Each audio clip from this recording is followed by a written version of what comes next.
ನಾವು ರೌಡಿನೇ ಅಲ್ಲ, ನಾವು ಯಾರ ವಿಚಾರದಲ್ಲಿ ಒಬ್ರಿಗೆ ತೊಂದರೆನೇ ಕೊಟ್ಟಿಲ್ಲ. ನಾನು ಎಲ್ಲನೂ ಹೋಗಲಿ, ನಾನು ಟೂ ವೀಲರ್ ಎತ್ಕೊಂಡು ಒಬ್ಬನು ಹೋಗ್ತೀನಿ, ಇಲ್ಲಾಂದ್ರೆ ಕಾರಲ್ಲಿ ಒಂದಿಬ್ಬರು, ನಾನು ನಮ್ಮ ಹುಡುಗ ಡ್ರೈವರ್, ಇಷ್ಟೇ ಬರೋದಪ್ಪ. ಒಬ್ಬರು ವಿಚಾರದಲ್ಲಿ ಒಬ್ಬರನ್ನ ಹೊಡೆದಂಥವನಲ್ಲ, ಒಬ್ಬರನ್ನ ಬೈದಂಥವನಲ್ಲ ಅಂಥ ಕೇಸುಗಳು. ಇವಾಗ ನನ್ನ ಮೇಲೆ ಇಷ್ಟೊತ್ತು ನಾನು ಹೇಳಿದ್ನಲ್ಲ, ಈ 4 ಕೇಸಸ್ಸು ಸಾಮಾನ್ಯ ನಾರ್ಮಲ್ ವ್ಯಕ್ತಿಗಳು ಯಾರು ಹಾಕಿಲ್ಲ. ಎಲ್ಲ ತಹಸೀಲ್ದಾರ್ಗಳು, ಎಮ್ ಎಲ್ ಎಗಳು, ಎಂ ಪಿಗಳೇ ಹಾಕಿರೋದು, ಪ್ರಭಾವಿಗಳು. ನಾರ್ಮಲಾಗಿ ಸಂದೇಶ್ ನನಗೆ ಮೋಸ ಮಾಡೋನೆ ಅಂತ ಹೇಳ್ಬಿಟ್ಟು ಒಬ್ಬರು ಕಂಪ್ಲೇಂಟ್ ಕೊಟ್ಟಿಲ್ಲ ನನ್ನ ಮೇಲೆ. ಇಲ್ಲಿ ತನಕ 15 ವರ್ಷ ಹೋರಾಟಗಾರ ನಾನು, ಇಲ್ಲಿ ತನಕ ಒಬ್ಬರು ನನ್ನ ಮೇಲೆ ಕಂಪ್ಲೇಂಟೇ ಕೊಟ್ಟಿಲ್ಲ. ಇವ್ರು ಯಾಕೆ ಬರಬೇಕು, ಅವ್ರು ಯಾಕೆ ಬರಂದ್ರೆ ಇದು ಭಾರತ ಪ್ರಜಾಪ್ರಭುತ್ವ. ಇದು ಪ್ರಜಾಪ್ರಭುತ್ವದಲ್ಲಿ ಎಲ್ರಿಗೂ ಹೋರಾಟ ಮಾಡೋಂತಕ್ಕಂಥದ್ದು, ಜೀವನ ಮಾಡೋಂತಕ್ಕಂಥದ್ದು ಎಲ್ರಿಗೂ ಹಕ್ಕಿದೆ. ಹಂಗಾಗಿ ನೀನು ಯಾಕೆ ಬರಬೇಕು, ನಾನು ಯಾಕೆ ಬರ್ಬೇಕಂದ್ರೆ ಯಾವ ಊರಿಗೆ ಯಾರು ಹೋಗ್ಬಿಡ್ರಿ, ಎಲ್ಲ ನಿಮ್ಮೂರಲ್ಲೇ ಇರ್ರಿ.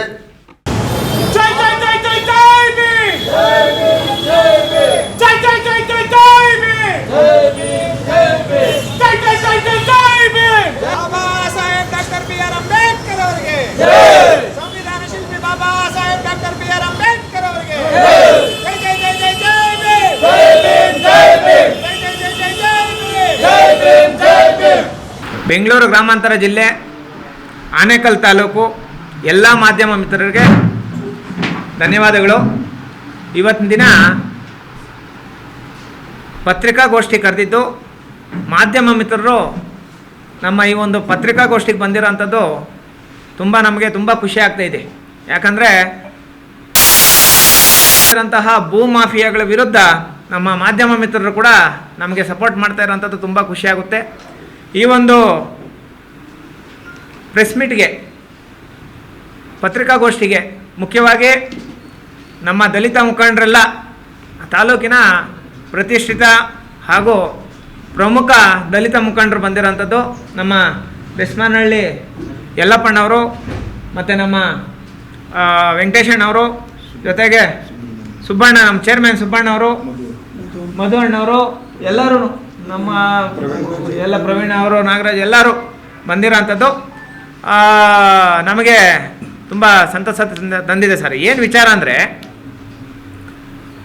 ಎಲ್ಲರಿಗೂ ಗೊತ್ತಿರೋಂಥದ್ದೇ, ಕಲ್ಲುಬಾಳು ಗ್ರಾಮ ಪಂಚಾಯತಿ ವ್ಯಾಪ್ತಿಗೆ ಬರೋಂತಹ, ಈಗ ಪ್ರೆಸೆಂಟ್ ನೀವು ಹೇಳ್ತಾ ಇದ್ದೀರಾ, ನೀವು ಪ್ರಸಾರ ಮಾಡ್ಕೊತಿರೋ ಏನೋ ಇಲ್ಲ ಗೊತ್ತಿಲ್ಲ, ಆದರೆ ಸ್ಟೇ ಇದ್ದರೆ ಅದು ನಮ್ಮ ಮೇಲೆ ಕಂಟೆಂಟ್ ಆಫ್ ಏನಿದೆ ಅದು ಕೋರ್ಟ್ ಆದರೂ ಪರವಾಗಿಲ್ಲ, ಏನೇ ತೊಂದರೆ ಆದರೂ ಪರವಾಗಿಲ್ಲ, ಇಂಥ ತಪ್ಪು ಮಾಡಿರೋರ ವಿರುದ್ಧ ಮಾತಾಡಲೇಬೇಕು. ಮಾಧ್ಯಮ ಮಿತ್ರರಲ್ಲಿ ನಾನು ವಿನಂತಿ ಮಾಡ್ಕೊಂಡಿದ್ದೀನಿ, ಕಾನೂನಿಗೆ ತಲೆ ಬಗ್ಸ್ತೀವಿ, ಕಾನೂನಾತ್ಮಕವಾಗಿ ತಲೆ ಬಗ್ಸ್ತೀವಿ. ಒಂದೇ ಒಂದು ಶಶಿ ಪಾಟೀಲ್ ನ್ಯಾಯಾಲಯಕ್ಕೆ ಹೋಗಿ 200ಕ್ಕೂ ಹೆಚ್ಚು ಸ್ಟೇಗಳು ತರ್ತಾರಂದರೆ ಏನಾಗ್ತಾಯಿದೆ ವ್ಯವಸ್ಥೆ? 200ಕ್ಕೂ ಹೆಚ್ಚು ಸ್ಟೇಗಳು. ಒಂದು ಅಟ್ರಾಸಿಟಿ ಕೇಸ್ ಮಾಡಿದ್ರೆ, ಒಬ್ಬ ದಲಿತನಿಗೆ ಅನ್ಯಾಯ ಆಗೈತೆ ಅಂತೇಳ್ಬಿಟ್ಟು ಕೇಸ್ ಮಾಡಿದ್ರೆ ತನಿಖೆನೇ ನಡೆಸಬಾರ್ದು ಅಂತ ಸ್ಟೇ ತರೋಂಥದ್ದು. ಮಾಧ್ಯಮ ಮಿತ್ರರು ಇವ್ರು ಮಾಡ್ತಾ ಇರೋವಂಥದ್ದೆಲ್ಲ ತಪ್ಪು ಅಂತ ಹೇಳ್ಬಿಟ್ಟು ಅವರೊಂದು ಸುದ್ದಿ ಪ್ರಸಾರ ಮಾಡಿದ್ರೆ ಮಾಧ್ಯಮ ಮಿತ್ರರ ಮೇಲೆ ಸ್ಟೇ ತರೋಂಥದ್ದು. ಮತ್ತೆ ಏನಾದರೂ ತೊಂದರೆ ಆಗಿದ ತಕ್ಷಣ ಮಾಧ್ಯಮ ಮಿತ್ರರ ಕಾಲಗಳು ಬಂದು ಹಿಡ್ಕೊಳ್ಳೋಂಥದ್ದು, ಈ ಥರ ಮಾಡೋಂಥದ್ದು. ಯಾವ ಥರ ಇವರು ಕಾನೂನನ್ನು ಮತ್ತು ನ್ಯಾಯಾಲಯವನ್ನು ದುರುಪಯೋಗ ಮಾಡ್ಕೊಳ್ತಾ ಇದ್ದಾರೆ ಅನ್ನೋ ಒಂದು ವಿಚಾರ ಒಂದು ವಿಚಾರ ಆದರೆ, ಎರಡನೇ ವಿಚಾರ, ನಾವು ಕಾನೂನಾತ್ಮಕವಾಗಿ ಹೋರಾಟ ಮಾಡ್ತೀವಲ್ಲ ಸರ್. ಬಾಬಾ ಸಾಹೇಬ್ ಅಂಬೇಡ್ಕರ್ ಅವರು ನಮಗೆ ಕಾನೂನಾತ್ಮಕವಾಗಿ, ಮಂಜಣ್ಣ ಕಟ್ ಮಾಡಿರಿ ದಯವಿಟ್ಟು, ಇದು ಮಾಡಿರಿ, ಸೈಲೆಂಟ್ ಮಾಡಿರಿ. ಕಾನೂನಾತ್ಮಕವಾಗಿ ಬಾಬಾ ಸಾಹೇಬರು ನಮಗೆ ಕೊಟ್ಟಿರೋಂತಹ ಹೋರಾಟದ ಹಕ್ಕಿಂದ ಹೋರಾಟ ಮಾಡ್ತಾ ಹಂತವಾಗಿ ಒಂದೇ ಒಂದು ವಿಚಾರ, ನಾನು ಇಲ್ಲಿ ತನಕ ಎಷ್ಟೆಷ್ಟು ವಿಚಾರ ಪ್ರಸ್ತಾಪ ಮಾಡಿದ್ದೀನೋ ಅಷ್ಟು ವಿಚಾರಗಳು, ಪ್ರತಿಯೊಂದು ವಿಚಾರಗಳು ನಾವೇ ಗೆಲ್ತೀವಿ ಸರ್. ಅದಕ್ಕೊಂದು ಉದಾಹರಣೆ ಏನಂದರೆ, 12 ಅಂದರೆ ನಾವು ನಿರ್ಮಾಣ ಶೆಲ್ಟರ್ಸ್ಗೆ ಎಂಟ್ರಿ ಆಗಿದ ತಕ್ಷಣ ರೈಟ್ ಸೈಡು ಲೆಫ್ಟ್ ಸೈಡ್ ಇರೋಂಥದ್ದೆಲ್ಲ ಸರ್ಕಾರಿ ಜಾಗ ಸರ್, ಎಲ್ಲ CSITಗಳೇ ಸರ್. ಇದಕ್ಕೆ ಸಂಬಂಧಪಟ್ಟಂಗೆ ಈ ಸರ್ಕಾರಿ ಜಾಗಗಳು ಅಕ್ರಮ ಒತ್ತುವರಿ ತೆರವು ಮಾಡಿ ಅಂತೇಳ್ಬಿಟ್ಟು 2022ರಲ್ಲಿ ಇಒ ಅವರು ಆದೇಶ ಮಾಡ್ತಾರೆ. 2022ರಲ್ಲಿ ಇಒ ಅವರು ಆದೇಶ ಮಾಡಿ ಸ್ಟೇ ಕೊಟ್ಟಿರ್ತಾರೆ. ಈ ಆದೇಶಕ್ಕೆ ಹೈಕೋರ್ಟಿಂದ ಸ್ಟೇ ತೊಗೊಂಡ್ಬರ್ತಾರೆ ಶಶಿ ಪಾಟೀಲ್ ಮತ್ತು ಲಕ್ಷ್ಮೀನಾರಾಯಣ ಇಬ್ಬರು. ಈ ಸ್ಟೇ ತಂದ ಮೇಲೆ ಏನಾಗ್ತೈತೆ, ಮತ್ತೆ 2022 ಏಪ್ರಿಲಲ್ಲೇ ಆ ಸ್ಟೇ ವೇಕೆಂಟ್ ಆಗ್ತೈತಿ. ಅವತ್ತಿಂದ ನೀವು ತನಿಖೆ ಆರಂಭಿಸಿ ಕೋರ್ಟ್ಗೆ ನಡೆಸಿ ಅಂತ ಹೇಳ್ಬಿಟ್ಟು ಇಒ ಅವ್ರಿಗೆ ಸ್ಟೇ ಅದೇನದು ಸ್ಟೇ ವೇಕೆಂಟ್ ಮಾಡಿ ನೋಡಿ ಇದಿದೆ, ಇದು ಸ್ಟೇ ನಂಬರ್ 1585 ಕೇಸ್. ಇದು ಸ್ಟೇ ವೇಕೆಂಟ್ ಆಗುತ್ತೆ. ಸ್ಟೇ ವೇಕೆಂಟ್ ಆಗಿ ಇವರಂತ ಬಿಡ್ತಾರೆ. ಆದರೆ ಇಲ್ಲಿ ನಡೆದಿರೋ ಅಂಥದ್ದು ಏನಂದರೆ, ಇಲ್ಲಿ ಕೆಲಸ ಮಾಡಿರೋ ಅಂಥ ಪ್ರಮುಖ ಅಧಿಕಾರಿಗಳು, ಫೇಮಸ್ ಆಫೀಸರ್ಸ್ ಎಲ್ಲ ಅಲ್ಲಿ ಸೈಟ್ಗಳು ತಗೊಂಡಿರೋಂಥದ್ದು, ಅಲ್ಲಿ ಮನೆಗಳು ಕಟ್ಕೊಂಡಿರೋಂಥದ್ದು.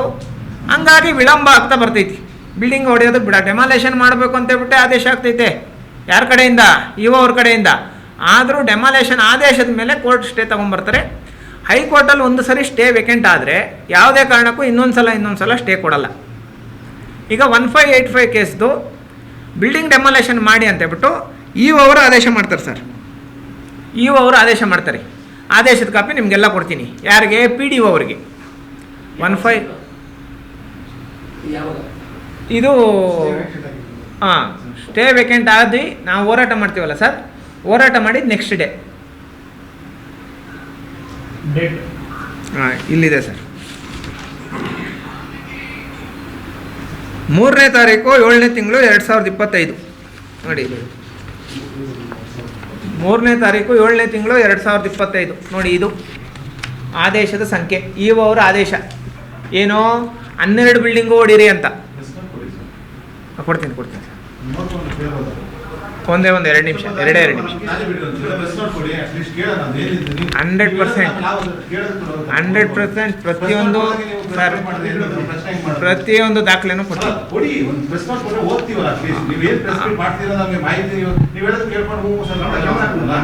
ಸರ್. 2 ನಿಮಿಷ. ಇನ್ನೂ ಒಂದಷ್ಟು ನೋಡಿ, ಇಷ್ಟು ಜೆರಾಕ್ಸ್ ಮಾಡಿಸಿದ್ದೀವಿ. ನಾನು ಹೇಳೋದನ್ನ ದಯವಿಟ್ಟು ರಿಸೀವ್ ಮಾಡ್ಕೊಳ್ಳಿ.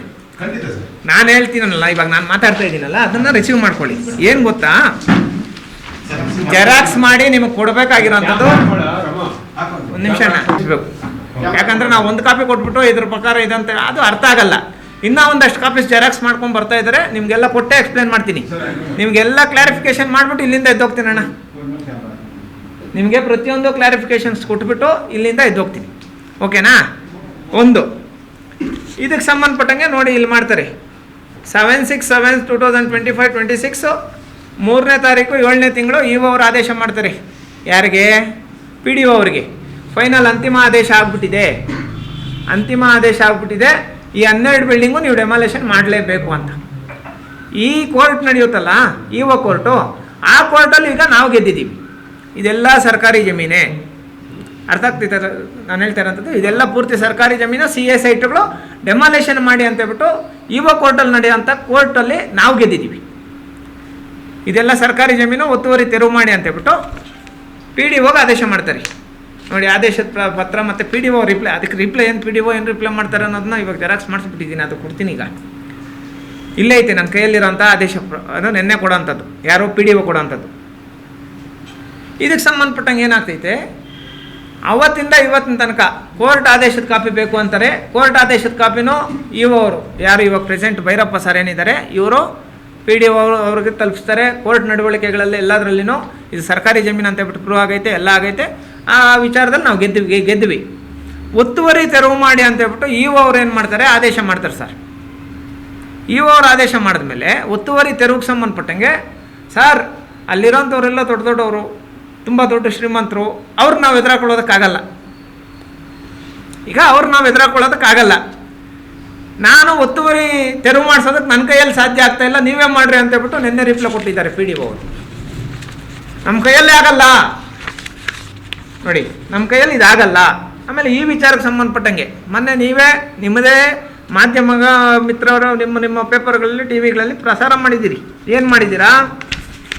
ಯಾವುದೇ ಅಲ್ಲಿರೋಂತಹ ಒಬ್ಬ ಸದಾನಂದ ಅನ್ನೋ ವ್ಯಕ್ತಿ ಏನು ಹೇಳ್ತಾನೆ ಗೊತ್ತಾ?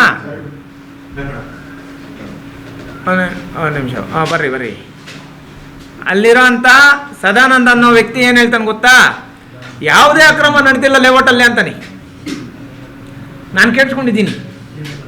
CA ಸೈಟ್ಗಳು ಸಂದೇಶ ಅವ್ರು ಹೇಳೋಷ್ಟಿಲ್ಲ. CA ಸೈಟ್ಗಳು ಕಡಿಮೆ ಐತೆ, ಬಟ್ ಕಡಿಮೆ ಐತೆ.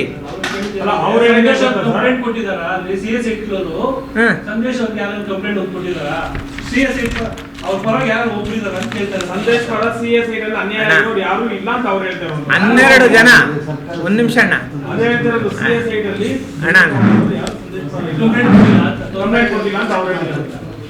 ಕೊಡಪ್ಪ ಇಲ್ಲಿ.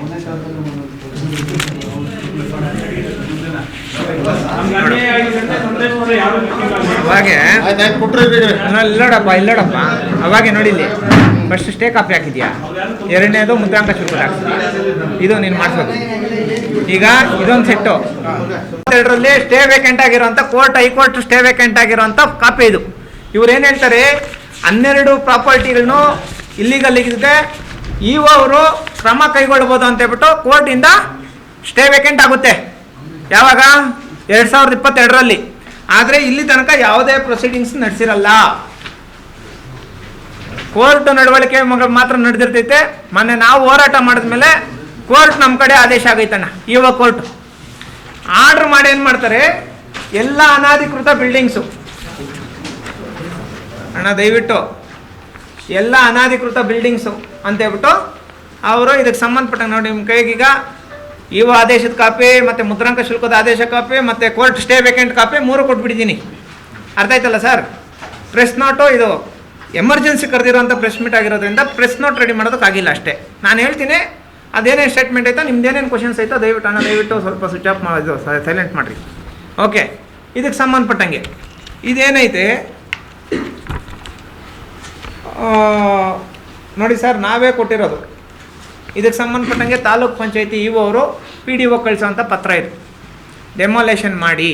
ಅದಕ್ಕೆ ಸಂಬಂಧಪಟ್ಟ ಇದಾದಮೇಲೆ PDO ಏನು ಮಾಡಬೇಕಾಗಿತ್ತು ಸರ್, ಸರ್ವೆಗೆ ಅಧಿಕಾರಿಗಳು ರೆವೆನ್ಯೂ ಆಫೀಸರ್ಸ್ಗೆ ಪತ್ರ ಬರೆದು ಸರ್ವೆ ನಡೆಸಿ ಈ 12 ಜಮೀನುಗಳನ್ನ ಗುರುತಿಸ್ಕೊಡಿ, ಈ 12 ಸೈಟ್ಗಳನ್ನ ನಮ್ಗೆ ಗುರುತಿಸ್ಕೊಡಿ, ನಾವು ಡೆಮಾಲೇಷನ್ ಮಾಡ್ತೀವಿ ಅಂತ ಹೇಳ್ಬಿಟ್ಟು ಬರೀಬೇಕಾಗಿತ್ತು. ಆದರೆ ಎಷ್ಟು ಕ್ಲವರಾಗಿ ಆ ವ್ಯಕ್ತಿ ಸಿಕ್ಕಾಕೊಳ್ತಾನಂದರೆ, ನಮಗೆ ನನ್ನ ಕೈಯಿಂದ ಸಾಧ್ಯವಾಗುತ್ತಿಲ್ಲ ಅಂತ ಹೇಳ್ಬಿಟ್ಟು ಬರ್ದಿದ್ದಾನೆ ನೋಡಿ. PDO ಬರ್ದಿರೋದು, ಸರ್ಕಾರಿ ಕೆಲಸ ಮಾಡೋದಕ್ಕೆ ನನ್ನ ಕೈಯಲ್ಲಿ ಸಾಧ್ಯವಾಗುತ್ತಿಲ್ಲ, ನೀವೇ ಈ ವಿಚಾರನ ಮುಂದಿನ ಕ್ರಮ ಏನಾದರೂ ಕೈಗೊಳ್ಳಿ ಅಂತ ಹೇಳ್ಬಿಟ್ಟು ಇಒ ಅವ್ರಿಗೆ ರಿಪ್ಲೈ ಕೊಡ್ತಾನೆ PDO ಸದಾನಂದ್ ಅವರು. ನಾವು ಇವಾಗ ಹೇಳೋಂಥ ವಿಚಾರ ಏನಂದರೆ, ಸರಿ ಅವನು ಲಕ್ಷ್ಮೀನಾರಾಯಣ್, ಓಕೆ ಸರಿ ಸರ್. ಆಮೇಲೆ ಇನ್ನೊಂದು ವಿಚಾರ ಸರ್, ಈ ವಿಚಾರದಲ್ಲಿ 2021-22ರಲ್ಲಿ ಸಂದೇಶ್ ಯಾವುದೋ ಬೇರೆಯವ್ರ ಮೇಲೆ ಹೋರಾಟ ಮಾಡ್ಕೊಂಡಿದ್ದ. ಸಂದೇಶ್ಗೆ ಈ ವಿಚಾರಕ್ಕೆ ಸಂಬಂಧನೇ ಇಲ್ಲ. ನಿನ್ನೆ ಕೊಟ್ಟಿರೋಂಥ PDO ವರದಿಯಲ್ಲಿ PDOನೇ ಮೆನ್ಷನ್ ಮಾಡಿದ್ದಾನೆ. ಅದು ನೋಡಿ ಇಲ್ಲಿದೆ PDO ಕಾಪಿ ಏನೈತೆ, ಫ್ರೀ ಎಲ್ಲೈತೆ ನೋಡಪ್ಪ, ಕೊಡಪ್ಪ ಎಲ್ಲ ಇರ್ರಿ. PDO ನಿನ್ನೆ ಮಾಡಿರೋಂಥ ಆದೇಶದಲ್ಲಿ ಸರ್ ಕೊಟ್ಬಿಡು, ಎಲ್ಲ ಕೊಟ್ಬಿಡು ಎಲ್ರಿಗೂ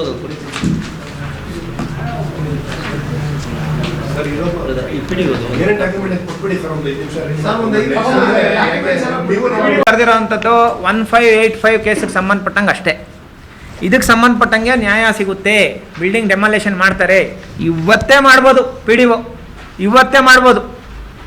PDO ಯಾಕೋ ತಣ್ಣಕವ್ರೆ ಅಥವಾ ಮೆತ್ತಕವ್ರೆ ಬೇರೆ ಏನೋ ಆಗೈತೆ, ಅದು ನಾವು ಕಣ್ಣಲ್ಲಿ ನೋಡಿಲ್ಲ. ಅವ್ರ ಹತ್ರ ಏನೋ ಶಾಮೀಲಾಗಿರೋದನ್ನ ಅದು ನಾವು ಕಣ್ಣಲ್ಲಿ ನೋಡಿಲ್ವಲ್ಲ.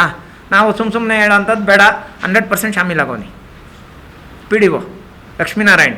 ಇಲ್ಲಾಂದರೆ ಈ ಥರ ಪತ್ರ ಬರೀತಾರೆ ಸರ್, ಎಲ್ಲಾದ ನೋಡಿದ್ದೀರಾ? ನಾನು ಇಡೀ ಹೋರಾಟದ ಇತಿಹಾಸದಲ್ಲೇ ಇಂಥ ಪತ್ರ ನಾನು ನೋಡೇ ಇಲ್ಲ. ಸಾಧ್ಯವಾಗುತ್ತಿಲ್ಲ ಅಂತ ಹೇಳ್ಬಿಟ್ಟು ಬರ್ದವನಿ ರಿಪೋರ್ಟಲ್ಲಿ. ಇವರು ಮಾಡಬೇಕಾಗಿರೋಂಥ ಕೆಲಸ ರೆವೆನ್ಯೂ ಸರ್ವೆ ಆಫೀಸರ್ಸ್ಗೆ ಮತ್ತು ಆನೇಕಲ್ಲು ಯೋಜನಾ ಪ್ರಾಧಿಕಾರದವರು ಬರೆದು ಈ ಪ್ಲ್ಯಾನ್ ಎಲ್ಲಿ ಕೊಟ್ಟಿದ್ದೀರಾ, ಸರ್ವೆ ಎಲ್ಲಿ ಬರುತ್ತೆ, ಈ ಸೈಟ್ ಎಲ್ಲಿ ಬರುತ್ತೆ ಅಂತ ಹೇಳ್ಬಿಟ್ಟು ಕೊಡಬೇಕಾಗಿತ್ತು.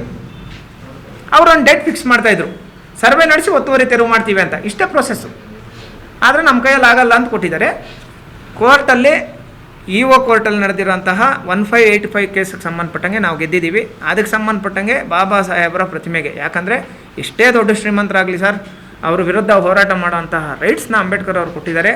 ಅದ್ರ ಸಲುವಾಗಿ ನಾವು ಇದ್ರ ಸೆಲೆಬ್ರೇಷನ್ಸು ಬೇರೆ ದೊಡ್ಡ ಲೆಕ್ಕಾಚಾರದಲ್ಲ, ಅಂದರೆ ಏನೋ ಅಲ್ಲಿ ಒತ್ತುವರಿ ತೆರವಾಗಿದ ತಕ್ಷಣ ಬೇರೆ ಇದರಲ್ಲಿ ನಾವು ನಾವು ವಿಚಾರಕ್ಕೆ ಬಂದಿದ್ದು 1585 ಕೇಸಿಗೆ ಸಂಬಂಧಪಟ್ಟಂಗೆ CA ಸೈಟ್ಗಳಲ್ಲಿ ಬಿಲ್ಡಿಂಗ್ಸ್ ಕಟ್ಟಿದ್ದಾರೆ, ಶಾಪಿಂಗ್ ಮಾಲ್ಸ್ ಕಟ್ಟಿದ್ದಾರೆ, ಒಂದಷ್ಟು ಕಮರ್ಷಿಯಲ್ ಬಿಲ್ಡಿಂಗ್ಸ್ ಕಟ್ಕೊಂಡಿದ್ದಾರೆ. ದಯವಿಟ್ಟು ಡೆಮಾಲೇಷನ್ ಮಾಡಬೇಕು. ಕಮರ್ಷಿಯಲ್ ಬಿಲ್ಡಿಂಗ್ಸ್ ಕಟ್ಕೊಂಡಿರೋರು ಬಡವರಣ್ಣ.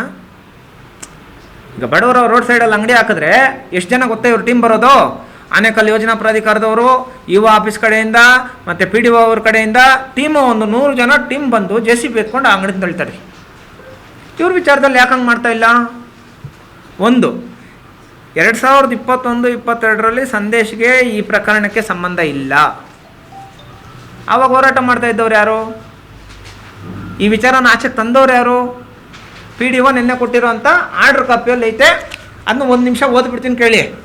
2021ರಲ್ಲಿ ಶ್ರೀ ಸದಾನಂದ ಸದಸ್ಯರು ಕಲ್ಲಬಾಳು ಗ್ರಾಮ ಪಂಚಾಯಿತಿ CA ಮತ್ತು ಉದ್ಯಾನವನ ಅತಿಕ್ರಮಿಸಿರುವ ಮತ್ತು ಖಾತೆ ದಾಖಲಾಗಿರುವ ಸಂಬಂಧ ಕಾರ್ಯನಿರ್ವಾಹಕ ಅಧಿಕಾರಿ ಆನೇಕಲ್ ತಾಲೂಕು ಗ್ರಾಮೀಣಾಭಿವೃದ್ಧಿ ಪಂಚಾಯತ್ ರಾಜ್ ಇಲಾಖೆಯಲ್ಲಿ ದೂರು ನೀಡಿರುತ್ತಾರೆ. ಅಂದರೆ ಇಲ್ಲಿ ತಪ್ಪು ಮಾಡಿರೋದು CA ಸೈಟ್ಗಳೈತೆ, ಅದನ್ನ ಒತ್ತುವರಿ ತೆರವು ಮಾಡಿರಿ, ಅಕ್ರಮ ಖಾತೆ ಮಾಡಿದ್ದಾರೆ, ಆ ಖಾತೆನ ವಜಾ ಮಾಡಿ ಅಂತ ಹೇಳ್ಬಿಟ್ಟು ಕಂಪ್ಲೇಂಟ್ ಕೊಡೋದೇ ಸದಾನಂದ. ಮೊನ್ನೆ ಹೇಳ್ತಾ ಒಂದು ಪ್ರೆಸ್ ಮೀಟಲ್ಲಿ, ಸ್ವಾಮಿ ಫಸ್ಟ್ ನಾನೇ ಮಾಡಿದ್ದು, ಆದರೆ ಇವಾಗೇನು ಅಷ್ಟೇನು ಅಕ್ರಮ, ಸಂದೇಶ ಹೇಳ್ತಾ ಇರೋ ಅಷ್ಟೆಲ್ಲ ಅಕ್ರಮಗಳು ನಡೆದಿಲ್ಲ. ಇವರು ಹೋರಾಟಗಾರರ. ಈಗ ಪ್ರೆಸ್ ಮೀಟ್ ಮಾಡಿರೋರೆಲ್ಲ ನಮ್ಮ ಅಣ್ಣ ತಮ್ಮಂದ್ರಣ್ಣ, ಅವ್ರ ಬಗ್ಗೆ ನಮ್ಮದೇನು ಅಭ್ಯಂತರ ಇಲ್ಲ, ನಮ್ಮದೇನು ನಾನೇ ಅವತ್ತೇ ಹೇಳಿದ್ದೀನಿ, ನನ್ನ ಮೇಲೆ ಹೋರಾಟ ಮಾಡಿದ್ರು ಪರವಾಗಿಲ್ಲಪ್ಪ, ಏನು ಅಬ್ಜೆಕ್ಷನ್ಸ್ ಇಲ್ಲ. ಸಂದೇಶವು ನಮ್ಮ ಜನ, ಅಂದರೆ ನನ್ನ ಕತ್ತೆ ಎತ್ಕೊಂಡು ನನ್ನ ಕಣ್ಣು ಚುಚ್ಕೊಳ್ಳೋಂಥ ಕೆಲಸ ನಾನು ಮಾಡಲ್ಲ. ನನ್ನ ಜನ, ನಾನು ಯಾಕೆ ಹೋರಾಟ ಮಾಡಲಿ? ಆದರೆ ಸದಾನಂದಗೆ ನನಗೇನು ಸಂಬಂಧ ಅಲ್ವಾ? ಎಲ್ಲ ವಿಚಾರಗಳಲ್ಲಿನೂ ಪದೇ ಪದೇ ನಡೀತಾ ಇರೋಂಥದ್ದು ಇದೆ. ಇವ್ರ ಕೈಗಳೆಲ್ಲ ಆಗದಿರೋ ಇದ್ದಾಗ ನಮ್ಮ ಜನನ ನಮ್ಮ ಮೇಲೆ ಎತ್ಕಟ್ಟುವಂಥ ಕೆಲಸನ ಮಾಡಿದ್ದಾರೆ. ಈಗ ಈ ಕೆಲಸನ ಸದಾನಂದೇ ಮಾಡಿಸ್ಬೇಕಾಗಿತ್ತಲ್ಲ, ಯಾಕೆ ಮಾಡಿಸಿಲ್ಲ? ಲೋಕಲಲ್ಲಿ ಅಷ್ಟು ಜನ ಲೀಡರ್ಸ್ ಇದ್ದಾರಲ್ಲ, ಯಾಕೆ ಮಾಡಿಸಿಲ್ಲ? ನನ್ನ ಹತ್ರ ನಿಜವಾಗಲೂ ನೊಂದಿರೋ ಅಂಥವ್ರು ಬಂದಿದ್ದಾರೆ. ಈ ಕೇಸಿಗೆ ನಾನು ಎಂಟ್ರಿ ಆಗೋದು 2025 ಜನವರಿ ತಿಂಗಳಲ್ಲಿ. ಅವತ್ತಿಂದ ಇವತ್ತಿನ ತನಕ ಕಾಂತರಾಜ್ ವಿಚಾರದಲ್ಲಿ ಕಂಪ್ಲೇಂಟ್ ಕೊಡ್ತಾನೇ ಇದ್ದೀವಿ, FIR ಆಗಲ್ಲ. ಅವ್ರನ್ನ ಒಂದು 10 ಸರಿ ಕರೆಸ್ತಾರೆ, ಏನೋ ರಾಜಿ ಮಾಡ್ಕೋ ಹೋಗು ಅಂತ ಹೇಳ್ಬಿಟ್ಟು ಅಂತಾರೆ ಜಿಗಣಿ ಪೊಲೀಸ್ ಸ್ಟೇಷನಲ್ಲಿ. ಕಾಂತರಾಜ್ ರಾಜಿ ಆಗಲ್ಲ. ಕೊನೆಗೆ 2021 ಜನವರಿಯಲ್ಲಿ ನನ್ನ ಹತ್ರ ಬರ್ತಾನೆ. ನಾನು 2025 ಜನವರಿಯಲ್ಲಿ ನನ್ನ ಹತ್ರ ಬರ್ತಾನೆ. ನಾನು 2025 ಮೇ ತನಕನೂ ವೆಯ್ಟ್ ಮಾಡ್ತೀನಿ ಅಣ್ಣ, ಇವ್ರಿಗೆ ನ್ಯಾಯ ಸಿಗುತ್ತಾ ಪೊಲೀಸ್ ಸ್ಟೇಷನಲ್ಲಿ. ಕಾಂತರಾಜು ಒಂದೇ ಒಂದು ವಿಚಾರದಲ್ಲಿ ನಾನು ಬರೋದು, ಸ್ವಲ್ಪ ಯೋಚನೆ ಮಾಡಿರಿ. ಅವ್ರಿಗೆ CA ಸೈಟಲ್ಲಿ ಮನೆ ಕಟ್ಟೆ ಅನ್ಯಾಯ ಮಾಡಿ ಕೋರ್ಟಿಂದ ಅಥವಾ ಬ್ಯಾಂಕಿಂದ ಎಲ್ಲ ಸಾಲ ಎಲ್ಲ ಮಾಡಿಸಿ ಕಾಂತರಾಜ್ನ ಅನ್ಯಾಯ ಮಾಡಿದ್ದಾರೆ, ಒಬ್ಬ ದಲಿತ ವ್ಯಕ್ತಿಗೆ ಅನ್ಯಾಯ ಮಾಡಿದ್ದಾರೆ ಅಂತ ಹೇಳ್ಬಿಟ್ಟು ನಾನು ಬರೋದು. ಇವರು ನೋಡಿದ್ರೆ 368 CA ಸೈಟ್ಗಳಲ್ಲಿ ಬಿಲ್ಡಿಂಗ್ಗಳು ಕಟ್ಕೊಂಡಿದ್ದಾರೆ. ಎಲ್ಲದ್ರ ಮೇಲೂ ಸ್ಟೇ ಹಾಕಿದ್ದಾರೆ. ನೀನು ತಪ್ಪು ಮಾಡಿಲ್ಲ ಅಂದರೆ ಸ್ಟೇ ಏನಕ್ಕೆ ಹಾಕ್ತೀಯಾ? ತಪ್ಪೇ ಮಾಡಿಲ್ವಲ್ಲ. ಈಗ ಯಾರ ಮುಂದೆ ಬೇಕಾದರೂ ಬಂದು ಹೇಳ್ತಾರಲ್ಲ, ಈಗ ನಿಮ್ಮ ಮುಂದೆ ಬಂದೇ ಕೇಳಿದ್ರೆ ನೀವು ಸರಿಯಾಗಿ ಕೇಳಿ ಮಾಡ್ತೀರಾ? ನೀವು CA ಸೈಟ್ಗಳವರು ಏನಕ್ಕೆ CA ಸೈಟ್ ಮಾಡಿ ಮಾರಿದ್ರೆ ಅದಕ್ಕೆ ಸಂಬಂಧಪಟ್ಟಂಗೆ ಮಾನ್ಯ ಅಲ್ಲಿ ಯಾರು ಓನರ್ ಲಕ್ಷ್ಮೀನಾರಾಯಣ ಈ ವ್ಯಕ್ತಿ ಏನು ಮಾಡ್ತಾನೆ, ಪತ್ರ ಬರೀತಾನೆ, CA ಸೈಟ್ಗಳು ಮಾಡಿಬಿಟ್ಟಿದ್ದೀವಿ ತಪ್ಪಾಯಿತು, ನಾನು ಬೇರೆ ಕಡೆ ನಿಮಗೆಲ್ಲ ಸೈಟ್ ಕೊಡಿಸ್ತೀನಿ ಅಂತ ಹೇಳ್ಬಿಟ್ಟು ಪತ್ರ ಬರೀತಾರೆ. ಇಂಥವ್ರ ಪರವಾಗಿ ನಿಂತ್ಕೊಂಡು ಒಂದು ಪತ್ರಿಕಾ ಹೇಳಿಕೆ ಕೊಡುವಂಥದ್ದು, ಒಂದು ಪ್ರೆಸ್ ಮೀಟ್ ಮಾಡೋವಂಥದ್ದು ಎಷ್ಟು ಮಟ್ಟಕ್ಕೆ ನ್ಯಾಯ ಐತೆ ಸರ್? ಅದು ಇನ್ನೊಂದು ಸೈಟ್ ಜೆರಾಕ್ಸ್ ಮಾಡಿಸ್ಬಿಟ್ಟು ನಾನು ಕಳಿಸ್ತೀನಿ. ಲಕ್ಷ್ಮೀನಾರಾಯಣ ಅವರು ಅಣ್ಣ ಒಂದು ನಿಮಿಷ ಅಣ್ಣ, ಇದು 2021 ಆಗಿರೋಂಥದ್ದು. ಇವತ್ತು ನಾನು ವಿಚಾರ ಮಾತಾಡೋಕೆ ಬಂದಿರೋಂಥದ್ದು 1585 ಕೇಸ್ ಸಂಬಂಧಪಟ್ಟ. ಹಾಂ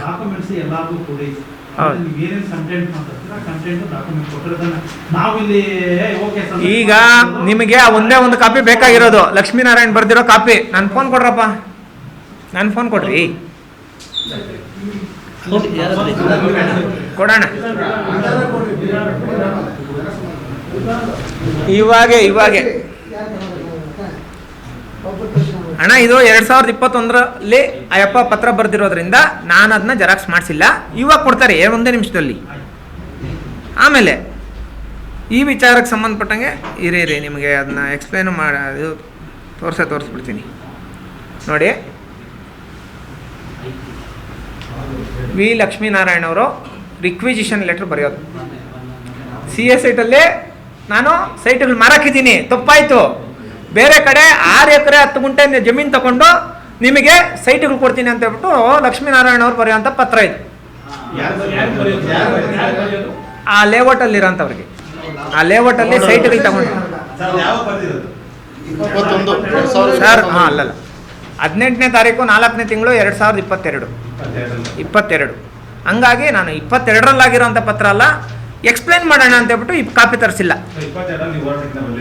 ನನಗೆ ಗೊತ್ತೇ ಇಲ್ಲಣ್ಣ, ನಾನು ಅದೇ ಹೇಳ್ತಾ ಇದ್ದೀನಿ. 22ರಲ್ಲಿ ನನಗೆ ಗೊತ್ತೇ ಇಲ್ಲಪ್ಪ ವಿಚಾರ. ಇದೆಲ್ಲ ಅಕ್ರಮ, 360 ಸೈಟ್ ಅಕ್ರಮ ಇಲ್ಲಿ, CA ಸೈಟ್ಗಳು, ಇದನ್ನೆಲ್ಲ ಒತ್ತುವರಿ ತೆರವು ಮಾಡಬೇಕು ಅಂತ ಹೇಳ್ಬಿಟ್ಟು ಫಸ್ಟ್ ಹೋರಾಟ ಮಾಡೋದು ನೋಡಿ, ನಿನ್ನೆ ಕೊಟ್ಟಿರೋಂಥ PDO ಲೆಟ್ರಲ್ಲಿ ಐತೆ. ಯಾರು? ಸದಾನಂದ್. ನಿನ್ನೆ PDO ಲೆಟ್ರಲ್ಲಿ ಐತೆ ನೋಡ್ರಪ್ಪ, ನಿನ್ನೆ ಇದು ರಿಪೋರ್ಟ್ ಆಗಿರೋದು. PDO ಲೆಟ್ರಲ್ಲಿ ಪ್ಯೂರಾಗಿ ಬರ್ತೈತೆ. ಇವತ್ತು CSITಗಳಿಗೆಲ್ಲ ನಾನು ಪ್ಲ್ಯಾನಿಂಗ್ ಮಾಡಿಸ್ಬಿಡ್ತೀನಿ. ಯಾರನ್ನೋದು? ಸದಾನಂದ್ ಅನ್ನೋದು. ಅಕ್ರಮ ಸಕ್ರಮ ಅಲ್ಲ, ಏನು ಜನ ರೀ ಇವರು. CSITಗಳಿಗೆ ಅಕ್ರಮ ಸಕ್ರಮ ಮಾಡ್ಸಕತ್ತೈತಾ? ಎಲ್ಲೋ ನಾನು ಇದನ್ನ ಸಕ್ರಮ ಮಾಡ್ತೀನಿ ಅಥವಾ ಡಾಕ್ಯುಮೆಂಟ್ಸ್ ಮಾಡ್ಕೊಡ್ತೀನಿ ಅಂತ ಎಲ್ಲೂ ಹೇಳಿಲ್ಲ. ನೂರಾರು ಸೈಟ್ಗಳು ಮಾರಾಟ ಆಗಿರೋ ನಿಜ ಅಂತ ಅವ್ರು ಒಪ್ಕೊಂಡ್ರು. ದಾಖಲಾತಿಗಳು ಮಾಡ್ಕೊಡ್ತೀವಿ ಅಂತ ಎಲ್ಲೂ ಹೇಳಿಲ್ಲ. ಮತ್ತೆ ಇನ್ನೊಂದು ಕ್ಲಾರಿಫಿಕೇಶನ್, ಅವರು ಇದ್ರ ಬಗ್ಗೆ ನಾವು ಕಾನೂನು ಹೋರಾಟ ಮಾಡಿದ್ದೀವಿ, ಎಲ್ಲರೂ ನಮ್ಗೆ ನ್ಯಾಯ ಸಿಗಲಿಲ್ಲ ಅಂತ ಹೇಳಿದ್ದಾರೆ. ಕೋರ್ಟ್ ಅಲ್ಲಿ ಇದೆ ಅಂತ ಹೇಳಿದ್ದಾರೆ. ಆಯ್ತಣ್ಣ. 1585 ಕೋರ್ಟಿಂದ ಸ್ಟೇ ವೇಕೆಂಟ್ ಆಗಿ 3 ವರ್ಷ ಆಯ್ತಲ್ಲ. 1585 ಕೇಸ್ ಇವಾಗ ನಿಮ್ಗೇನು ಕಾಪಿ ಕೊಟ್ಟಿದ್ದೀನಿ ನಾನು, ಸ್ಟೇ ಕಾಪಿ ಕೊಟ್ಟಿದ್ದೀನಿ. ಆ ಕಾಪಿ ಸ್ಟೇ ವೇಕೆಂಟ್ ಆಗಿ 3 ವರ್ಷ ಆಯ್ತಲ್ಲ. ನೀನು ಹೋರಾಟಗಾರನಲ್ಲ, ಯಾಕೆ ಮಾಡಿಲ್ಲ? ಅಪ್ಪ ನಮ್ದು ಯಾವುದಾನೋ ಒಂದು ಬೆರಳಿಟ್ಟು ತೋರಿಸ್ರಪ್ಪ, ನಾವು ಫೇಲ್ಯೂರ್ ಆಗಿರೋದು, ನಾವು ಹೆಜ್ಜೆ ಇಟ್ಟು ಫೇಲ್ಯೂರ್ ಆಗಿರೋಂಥದ್ದು ಯಾವುದಾದ್ರೂ ಒಂದೇ ಒಂದು ತೋರಿಸಿ. ಹೌದು ಹೌದು.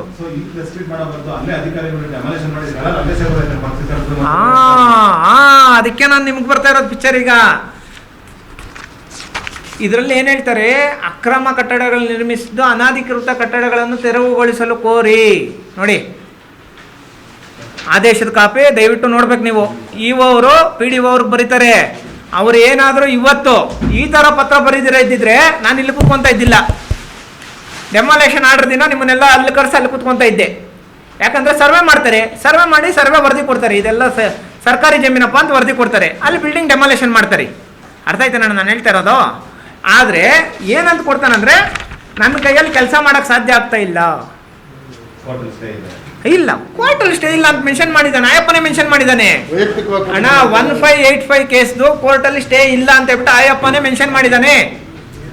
ಆದರೆ ಹೇಳಿ ಈಗ WP 1585/2022 ಪ್ರಕರಣಕ್ಕೆ ಸಂಬಂಧಿಸಿದಂತೆ ಅಂತಿಮ ಆದೇಶವಾಗಿದ್ದು, ಹೌದು, ಕಾರ್ಯನಿರ್ವಾಹಕ ಅಧಿಕಾರಿ ಆನೇಕಲ್ ಅವರಿಗೆ ಕಾರ್ಯನಿರ್ವಾಹಕ ಅಧಿಕಾರಿ ನ್ಯಾಯಾಲಯದಲ್ಲಿ ಪ್ರಕರಣವನ್ನು ಮುಂದುವರಿಸಿ ಅಂತಿಮ ತೀರ್ಮಾನ ತೆಗೆದುಕೊಳ್ಳಲು ನ್ಯಾಯಾಲಯದಿಂದ ಸೂಚಿಸಲಾಗಿದೆ ಅಂತ ಫುಲ್ ಸ್ಟಾಪ್ ಇಟ್ಟು, ಉಳಿದ ಪ್ರಕರಣಗಳಲ್ಲಿ ನಾನು ತಡೆಯಾಗದೆ ಇರೋದ್ರಿಂದ ಅದನ್ನ ಕೆಲಸ ಗ್ರಾಮ ಪಂಚಾಯತಿಯಿಂದ ಸಾಧ್ಯವಾಗುತ್ತಿಲ್ಲ ಅಂತ ಹೇಳಿರೋದು.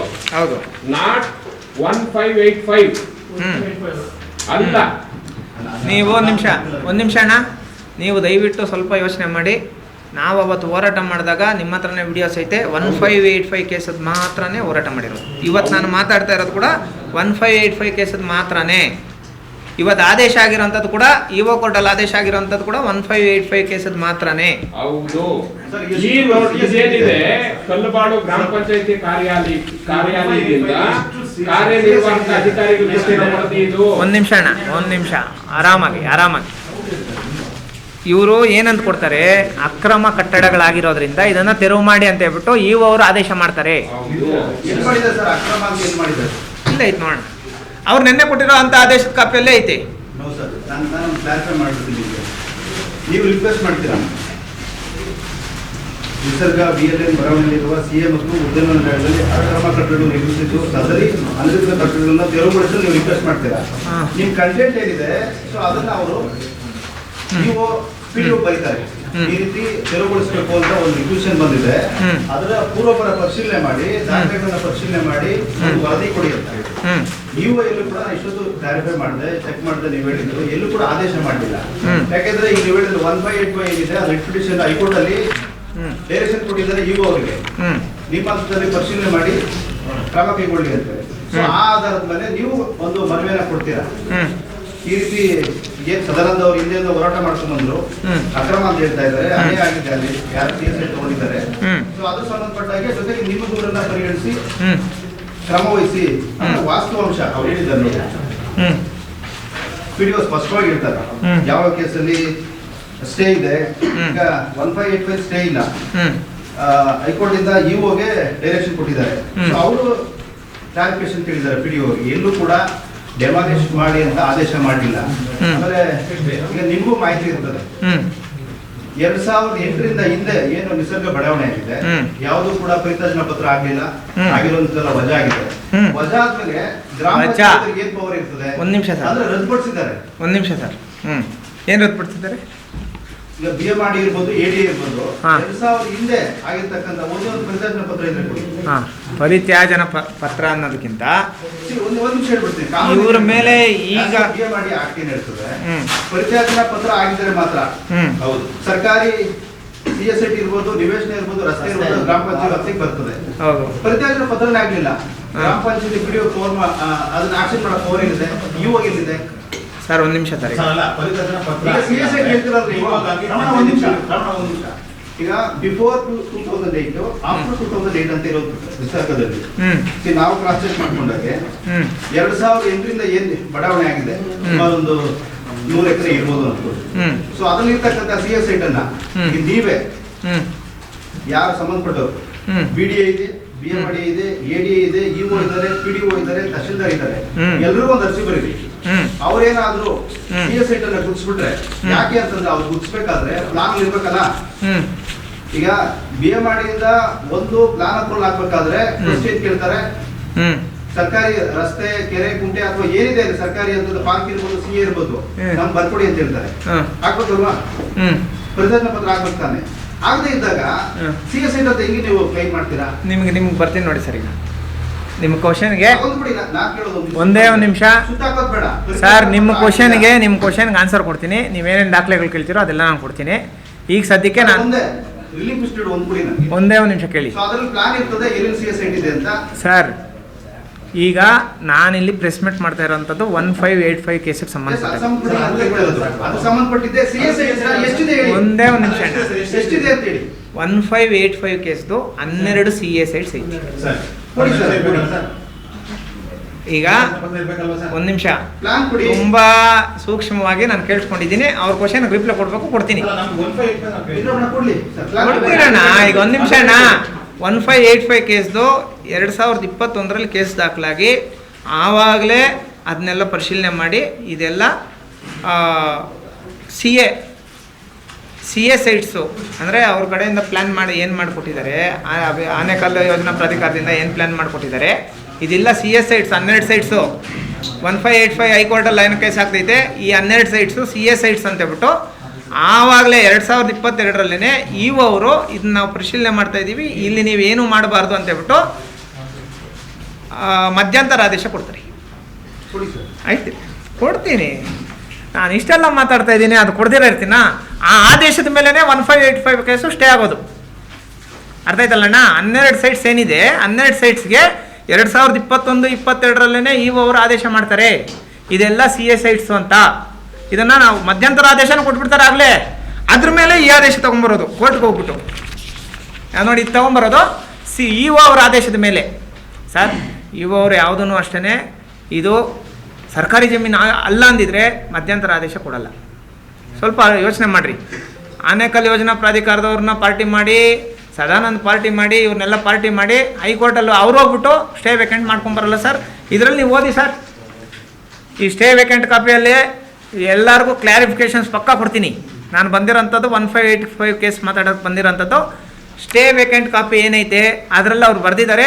EO ಅವರು ಯಾವುದೇ ಕಾರಣಕ್ಕೂ ಕಾರ್ಯನಿರ್ವಹಿಸಬಾರ್ದು ಅಂತ ಬರೀತಾರೆ. ಅದರ ಸ್ಟೇ ಮಾಡಿ ನೀವು EO ಅವರು ಕಾರ್ಯನಿರ್ವಹಿಸ್ಬೋದು ಅಂತ ಹೇಳ್ಬಿಟ್ಟು ಬರೆದಿರ್ತಾರೆ. ಈ ನಡುವೆ 2022ರಿಂದ 2025 ತನಕ ಕೋರ್ಟ್ ನಡವಳಿಕೆಗಳು ನಡೆದು ಕೋರ್ಟಲ್ಲಿ ನಮಗೇನಾಗಿದೆ, ಇದೆಲ್ಲ CSITs ಅಂತ ಹೇಳ್ಬಿಟ್ಟು ಫೈನಲ್ ವರದಿ ಆಗಿದೆ. ಅದು ನಮಗೆ ಅಟೆಸ್ಟೆಡ್ ಕಾಪೀಸ್ ಬೇಕು. ನಾವು ಹೋಗಿ ಕೇಳಿದ್ರೆ ಕೊಡಲ್ಲ, ಸದಾನಂದ ಕೊಡ್ತಾರೆ. ನಾನು ಕೇಳಿದ್ರೆ ಕೊಡಲ್ಲ, ಯಾಕಂದರೆ ಅವ್ನು ಪಾರ್ಟಿಯಲ್ಲಿ ಅಲ್ವಾ. ನಾನು ಯಾವ ಥರ ಕೇಳಬೇಕು, RTI ಮುಖಾಂತರ ಅರ್ಜಿ ಹಾಕೇ ತೊಗೊಬೇಕು, ಅಪ್ಲಿಕೇಶನ್ ಹಾಕೇ ತೊಗೊಬೇಕು. ಅಣ್ಣ ಇವತ್ತಲ್ಲಣ್ಣ ಅದು ತಡೆಯಾಜ್ಞೆ ಕೊಟ್ಟಿರೋದು EO ಅವರು 2021-22ರಲ್ಲೇ ಕೊಟ್ಟವ್ರೆ. ಕ್ಲಿಯರ್ ಕಟ್ ಪಿಕ್ಚರಲ್ಲಿ ಮಾತಾಡ್ತಾ ಇದ್ದೀನಿ ನಾನು, ಯಾವುದು ಸುಮ್ಮನೆ ಮಾತಾಡ್ತಾ ಇಲ್ಲಪ್ಪ.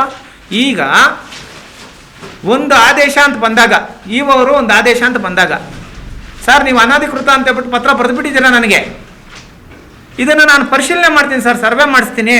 ಸರ್ವೆನಲ್ಲೇನಾದರೂ ಇದು ಅನಧಿಕೃತ ಅಲ್ಲ ಅಂತ ಹೇಳಿದ್ರೆ ನನಗೂ ಅದಕ್ಕೆ ಸಂಬಂಧ ಇಲ್ಲ ಅಂತ ಕೊಡಬೇಕಾಗಿತ್ತು. ನೀನು ಸರ್ವೆಗೆ ಬರೀತೀರಾ, ನೇರವಾಗಿ ಇವಾಗ ಏನಕ್ಕೆ ಮಾಡ್ತೀರಾ? ನನ್ನ ಕೈಯಲ್ಲಿ ಆಗಲ್ಲ ಅಂತ ನನ್ನ ಕ್ವಶನ್ ಅಲ್ವಾ.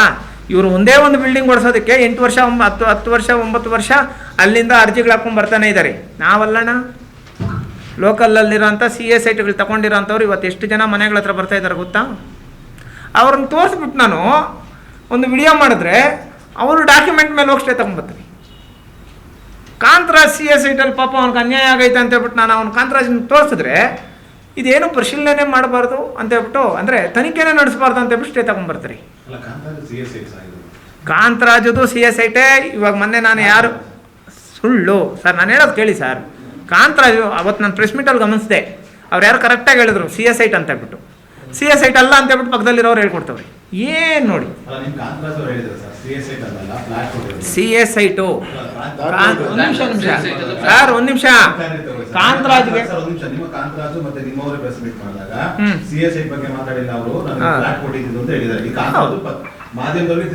ಈಗ ಅವನು ಓನರು, ಅವನು ಯಾರಿಗೋ ಮಾಡಬೇಕು ಅಂತ ಹೇಳ್ಬಿಟ್ಟು ಅವ್ನ ಪ್ಲಾನಲ್ಲಿ ಇರ್ತಾನೆ.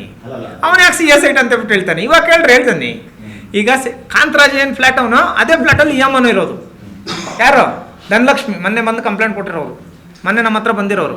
ಈ 12 ಜನನು ನಮ್ಮವರೇ ಅವರಪ್ಪ. ಇವಾಗ CS ಸೈಟ್ಗಳಲ್ಲಿ ಮನೆಗಳು ಕಟ್ಕೊಂಡಿರೋರೆಲ್ಲ ನಮ್ಮವರೇ ಅವರಪ್ಪ. ಅವ್ರಿಗೆಲ್ಲ 2021-22 ವಿಚಾರದಲ್ಲಿ CS ಸೈಟ್ಗಳು ನಿಮ್ದೆಲ್ಲ ಡೆಮಾಲೇಷನ್ ಆಗ್ತೈತೆ, ನೀವೆಲ್ಲ ಬೇರೆ ಕಡೆ ಇದು ಮಾಡಿಬಿಡ್ರಿ ಅಂತೇಳ್ಬಿಟ್ಟು ಹೇಳೋ ಅಂಥ ವ್ಯಕ್ತಿನೇ ಸದಾನಂದ ಅಲ್ಲ. ಈಗ ನಾನು ಹೇಳೋ ಅಂಥದ್ದು ನನಗೆ ಪ್ರಕರಣಕ್ಕೆ ಏನು ಸಂಬಂಧ? ಸದಾನಂದೇ ನಮಗೆಲ್ಲ ಡಾಕ್ಯುಮೆಂಟ್ಗಳು ಕೊಟ್ಟಿರೋದಪ್ಪ. ನಾನು ಡೆಮಾಲೇಷನ್ ಮಾಡಿಸ್ಬೋದು ಅಂತೇಳ್ಬಿಟ್ಟು ಡಾಕ್ಯುಮೆಂಟ್ ಕೊಟ್ಟಿರೋದೇ ಸದಾನಂದಪ್ಪ. ಎಲ್ಲ ತರಿಸಿರೋದು ತನಿಖೆ ಮಾಡಿಸಿರಿ. 2021 ತನಿಖೆ ಆಗೈತಣ್ಣ. 2021 ಸರ್ವೆ ಆಗಿ ಇದೆಲ್ಲನೂ ಈ 12 ಸೈಟು ಸರ್ಕಾರಿ ಜಮೀನು ಅಂತ ಹೇಳ್ಬಿಟ್ಟು ಅವಾಗೇ ಆದೇಶ ಮಾಡ್ತಾರೆ. ಇವಾಗ ಮಾಡ್ತಾ ಇರೋದಲ್ಲ, ಅವಾಗೇ ಆದೇಶ ಮಾಡ್ತಾರೆ, ಮಧ್ಯಂತರ ಆದೇಶನೂ ಕೊಟ್ಬಿಡ್ತಾರೆ. ಈಗ ಅವ್ರ ಮುಂದೆ ಐತಿ. ಭೈರಪ್ಪ ಸರ್ನ ನಾವು ಇವತ್ತಿಂದಲ್ಲ ಫಸ್ಟಿಂದಾನೇ ನೋಡ್ತಾ ಇದ್ದೀರಿ. ಅವರು ಕಾನೂನಾತ್ಮಕವಾಗಿ ಏನೈತೆ ಅದು ಮಾಡೇ ಮಾಡ್ತೀರಿ. ನಾನು ನಿಮ್ಮ ಮುಖಾಂತರ ನಾನು ಹೇಳ್ತಾ ಇರೋಂಥದ್ದು ಏನಂದರೆ, ಕರೆಕ್ಟಾಗಿ ನಮಗೆ ಇನ್ನೊಂದು ವಾರದಲ್ಲಿ ಡೆಮಾಲೇಷನ್ ಆದೇಶನೇ ಸಿಗ್ತೈತಿ. ಎಲ್ಲ ಕೊಡ್ತೀನಿ ಅಣ್ಣ ಸೈಟ್ ಸಮೇತ ಅಣ್ಣ. ಈಗ ನಾನು ಹೇಳೋದೇನೆಂದರೆ, ಸೈಟ್ ಸಮೇತ ಮೆನ್ಷನ್ ಮಾಡಿ ಕೊಟ್ಟವ್ರಣ್ಣ. ಯಾರಿಗೆ? ಇವೆಲ್ಲ CS ಸೈಟ್ಗಳು ಅಂತ ಹೇಳ್ಬಿಟ್ಟು BMRD ಅವರೇ ಸೈಟ್ ಸಮೇತ ಮೆನ್ಷನ್ ಮಾಡಿ ಕೊಟ್ಟವ್ರು. ಇವೆಲ್ಲ CS ಸೈಟ್ಸು, ಇದನ್ನು ಒತ್ತುವರಿ ತೆರವು ಮಾಡಿ ಅಂತೇಳ್ಬಿಟ್ಟು ಅವ್ರಿಗೆ ಆದೇಶ ಮಾಡಿದ್ದಾರೆ. ಅದು ನನ್ನ ಹತ್ರ ಐತಿ ಪ್ರತಿಯೊಂದು. ಈ 1585 ಕೇಸಿಗೆ 1585 ಕೇಸಿಗೆ ಸಂಬಂಧಪಟ್ಟಂಗೆ 158 ಅಪ್ಪ ಕುಮಾರಲ್ಲಿ ಈಗ ಲಕ್ಷ್ಮೀನಾರಾಯಣದು ಅದೇನೋ ರಿಕ್ವಿಸಿಷನ್ ಮಾಡಿರೋದೊಂದು. ಎರಡನೇದು ಆನೇಕಲ್ ಯೋಜನಾ ಪ್ರಾಧಿಕಾರದಲ್ಲಿ ನನ್ನ ಹೆಸರು ಹಾಕ್ಬಿಟ್ಟು ಈ 12 ಸೈಟ್ ಮೆನ್ಷನ್ ಮಾಡಿ ಒಂದು ಆದೇಶ ಮಾಡ್ತವ್ರಲ್ಲ, ಅದೊಂದು 2 ತೊಗೊಂಬಂತೀವಿ. ಓಕೆನಣ್ಣ? ಒಂದು ನಿಮಿಷ, ಇದು ತುರ್ತಾಗಿ ಕರೆದಿರೋಂಥ ಪ್ರೆಸ್ ಮೀಟ್ ಅಣ್ಣ. ಯಾಕಂದರೆ ನಿನ್ನೆ ನಮಗೆ ಗೊತ್ತಿಲ್ಲಪ್ಪ, ನಮ್ಮ ಕೈಗೆ ಇದು ಬರೋಷ್ಟೊತ್ತಿಗೆ 6 ಗಂಟೆ ಆಗೈತೆ. ನಾನು ಒಂದೇ ದಿನದಲ್ಲಿ ಮಾಡ್ಬೇಕಂದ್ರೆ ನನಗೂ ಸ್ವಲ್ಪ ಕಷ್ಟ ಅಲ್ಲಣ್ಣ. ನಾನೆಲ್ಲ ಆದೇಶ ಕಾಪಿಗಳು 2021 ಎಲ್ಲ ಕೊಡ್ಬೇಕಂದ್ರೆ ನನಗೂ ಸ್ವಲ್ಪ ಕಷ್ಟ ಆಗ್ತೈತಿ. ಅಪ್ಪ ಮಾಡಿರೋದು ಕೊಡು ಅಂತ ಹೇಳಪ್ಪ. ಅವಾಗ ಆದೇಶ ಮಾಡೋರಲ್ಲ, ಅದು ಎತ್ಕೊಂಬ ಅಂತೇಳಿ ಜೆರಾಕ್ಸ್ ಅಣ್ಣ. ಈಗ ನಾನು ಹೇಳೋ ಅಂಥದ್ದಣ್ಣ, ಇದನ್ನು ಒಂದೇ ಒಂದು ದಿನ ನಾನು ಹೆಚ್ಚು ಕಡಿಮೆ ಮಾಡಿಬಿಟ್ಟಿದ್ದೀನಿ ಅಂದರೆ, ಸೋಮವಾರ ಹೋಗ್ಸ್ಟೇ ತಗೊಂಡ್ಬರ್ತಾನೆ. ಯಾರು ರೆಸ್ಪಾನ್ಸಿಬಿಲಿಟಿ? ಆಫೀಸರ್ಸ್ ತಾನೇ ಮಾಡಬೇಕಾಗಿರೋದು.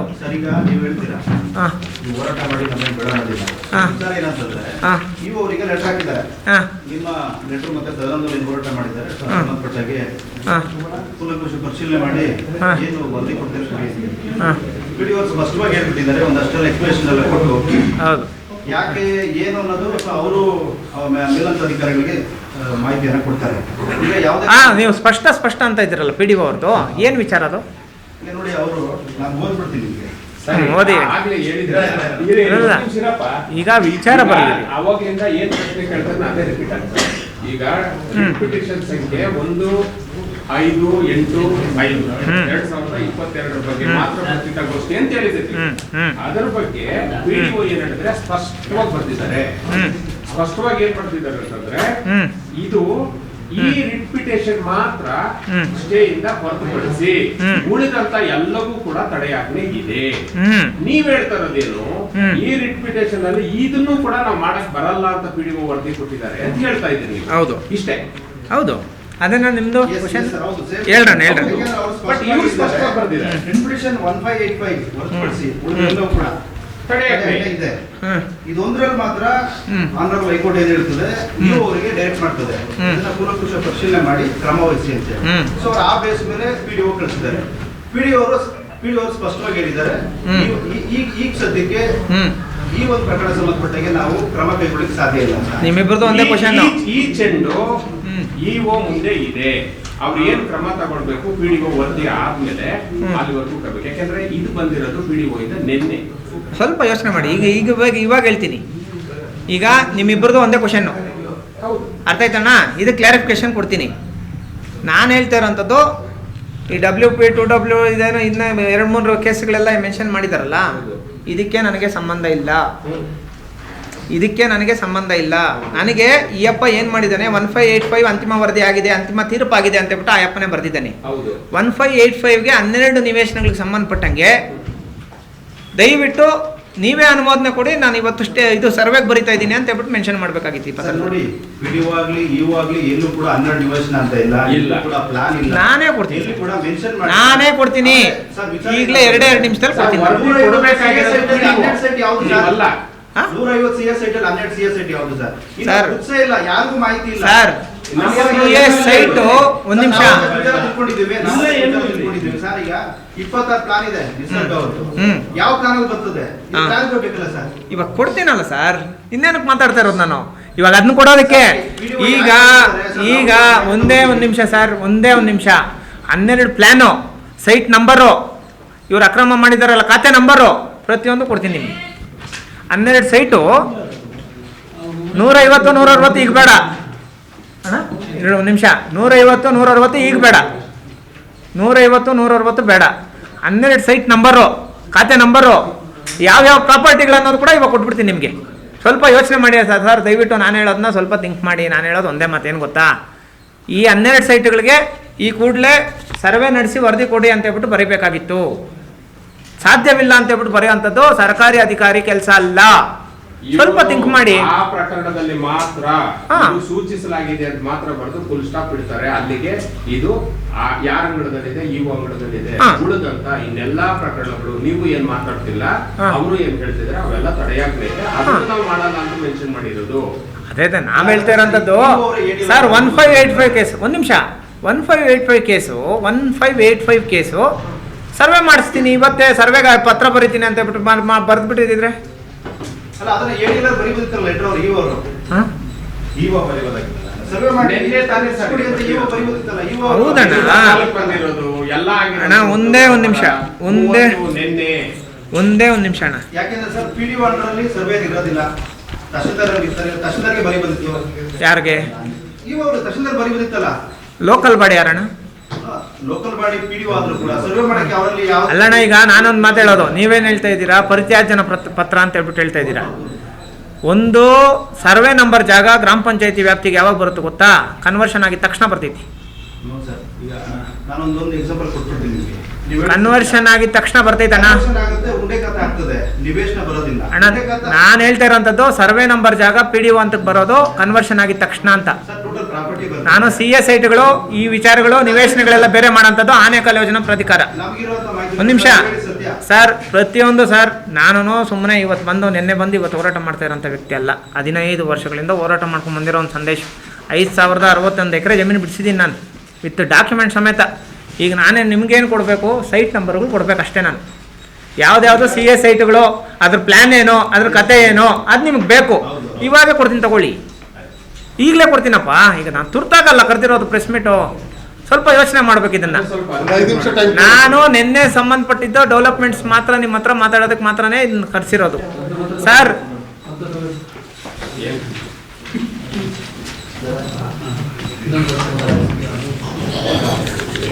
ನೋಡಿ ಸ್ವಾಮಿ, 2021 ಸೈಟ್ ನಂಬರು ಕೇಳ್ರಣ್ಣ, 121-1633 SCA 150200100400922252. ಇದು ಖಾತೆ ನಂಬರು, ಇದು ಸೈಟ್ ನಂಬರು. ಇದ್ರ ಪ್ಲ್ಯಾನ್ಗಳೆಲ್ಲ ಅವ್ರ ಹತ್ರ ಐತೆ, ನೀವು ತಗೊಳ್ಳಿ. ಈ ಸೈಟ್ ನಂಬರ್ ನೀವು ಕೊಟ್ಬಿಟ್ಟು ಪ್ಲ್ಯಾನ್ ಕೇಳಿದ್ರೆ ಕೊಡ್ತಾರೆ, ತಗೊಳ್ಳಿ ಸಮಯ. ಇವತ್ತಾಗಿರೋ ಆದೇಶ ಅಲ್ಲ ಇದು, 2021 ಇವು ಅವರೇ ನೋಡಿ. ಇಲ್ಲಿದೆ ಮಧ್ಯಂತರ ಆದೇಶ, ಇಲ್ಲಿದೆ ಮಧ್ಯಂತರ ಆದೇಶ. ಇವು ಅವರೇ ಕೊಟ್ಟಿರೋ ಸಮಯದು ಇವ ಕಚೇರಿಯಿಂದ ಇವತ್ತಲ್ಲ 2021ರಲ್ಲಿ ಇದೆಲ್ಲ ಅನಾಧಿಕೃತ ಅಂತ ಹೇಳ್ಬಿಟ್ಟು ಅವತ್ತೇ ಬರ್ದಿದ್ದಾರೆ ನೋಡಿ. ಇದೆಲ್ಲ ಅನಾಧಿಕೃತ ಅಂತ ಅವತ್ತೇ ಬರ್ದವ್ರೆ. ಇವಾಗ ಇದಕ್ಕೇನು ಹೇಳ್ತಾರೆ? ಈಗ ನಾನು ಹೇಳೋದೇ ಮತ್ತೆ ಇದು ಮಧ್ಯಂತರ ಆದೇಶ ಅಂತ ಹೇಳ್ಬಿಟ್ಟು ಇವತ್ತಲ್ಲ 2021ರಲ್ಲಿ ಕೊಟ್ಬಿಟ್ಟವ್ರಿ. ಇವತ್ತೇನಂದ್ರೆ ಇದು ಪ್ರೋಸೆಸ್ ಮುಂದಕ್ಕೆ ನಡೆಸ್ಬೇಕಷ್ಟೇ, ಡೆಮಾಲೇಷನ್ ಮಾಡೋಂಥ ಕೆಲಸ ಮಾಡ್ಬೇಕಷ್ಟೇ. ಯಾಕೆ ಮಾಡಿಲ್ಲ? ಮಾಡಬೇಕು ತಗೊಳ್ಳಿ. ಯಾಕೆ ಮಾಡಿಲ್ಲ ಸರ್? ಇಒ ಅಲ್ಲ ಸರ್, PDO ಮಾಡಬೇಕು. ಲೋಕಲ್ ಬಾಡಿ PDO ಸರ್ವೆ ಬರೀಬೇಕಾಗಿತ್ತು. ಈಗ ಸರ್ ಎಲ್ಲ ಆಗಿದೆ ಸರ್, ಎಲ್ಲದನ್ನೂ ಆಗಿದೆ. PDO ಒಂದೇ ಒಂದು ಕೆಲಸ ರಾಂಗ್ ಮಾಡಿರೋದು ಏನು ಗೊತ್ತಾ? ನಮ್ಮ ಕೈಯಲ್ಲಿ ಸಾಧ್ಯವಾಗ್ತಾ ಇಲ್ಲ ಅನ್ನೋದ್ರ ಬದಲು 1585 12 ಸೈಟ್ಗಳನ್ನ ಗುರುಸ್ಕೊಡಿ ಅಂತ ಹೇಳ್ಬಿಟ್ಟು ಇವಾಗ ಬರೀಬೇಕಾಗಿತ್ತು. ಸಾಧ್ಯವಾಗುತ್ತಿಲ್ಲ ಅಂತ ಹೇಳ್ಬಿಟ್ಟು ಏನು ಬರೀತಾರೆ? ಬೇಡ, ನಮಗೂ ಬೇಡ. ಅದು 1585 ಬೇಕಾಗಿರೋದು ನಮಗೆ. 1585 ಬೇಕಾಗಿರೋದು 12 ಸೈಟ್ ಡೆಮಾಲೇಷನ್ ಆಗಬೇಕು. PDO ನನ್ನ ಕೈಯಲ್ಲಿ ಸಾಧ್ಯವಾಗ್ತಾ ಇಲ್ಲ ಅಂತ ಹೇಳ್ಬಿಟ್ಟು ಆ ಪತ್ರ ಬರೆದಿದ್ದಾರೆ. ಅಂದ್ರೆ ಇವರು ಸರ್ಕಾರಿ ಅಧಿಕಾರಿಗಳ ಅಥವಾ ನಿರ್ಮಲ್ ಶೆಲ್ಟರ್ಸ್ ಗುಲಾಮ್ರ? PDO ಅವರು ಯಾರು? ಇವರು ನೋಡಪ್ಪ, ಸೈಟ್ ಸಮೇತ ಕೊಟ್ಟಿದ್ದೀನಪ್ಪ ನಾನು. ಇವತ್ತಾಗಿರೋ ಆದೇಶ ಅಲ್ಲ, 2021ರಲ್ಲೇ ಸರ್ವೆ ಮಾಡಿ ಕೊಟ್ಟಿರೋಂಥ ಆದೇಶ. ತಗೊಳ್ಳಿ ಸರ್. ಡಾಕ್ಯುಮೆಂಟ್ಸ್ ಇಲ್ದಿರ ಸುಮ್ಮನೆ ಕಾಮಿಡಿ ಹೋರಾಟ ಮಾಡೋಂಥ ಹೋರಾಟಗಾರ ಅಲ್ಲ ಸಂದೇಶ.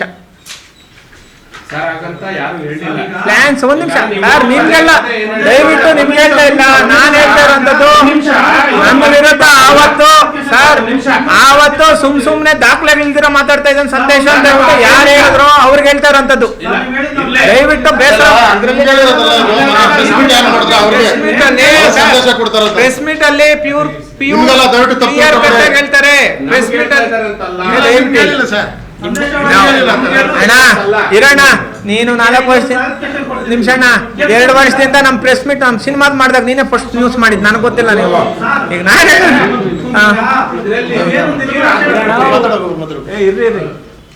ಈಗ ನಾನು ಹೇಳೋದು ಒಂದೇ ಮಾತು. ಏನು ಗೊತ್ತಾ?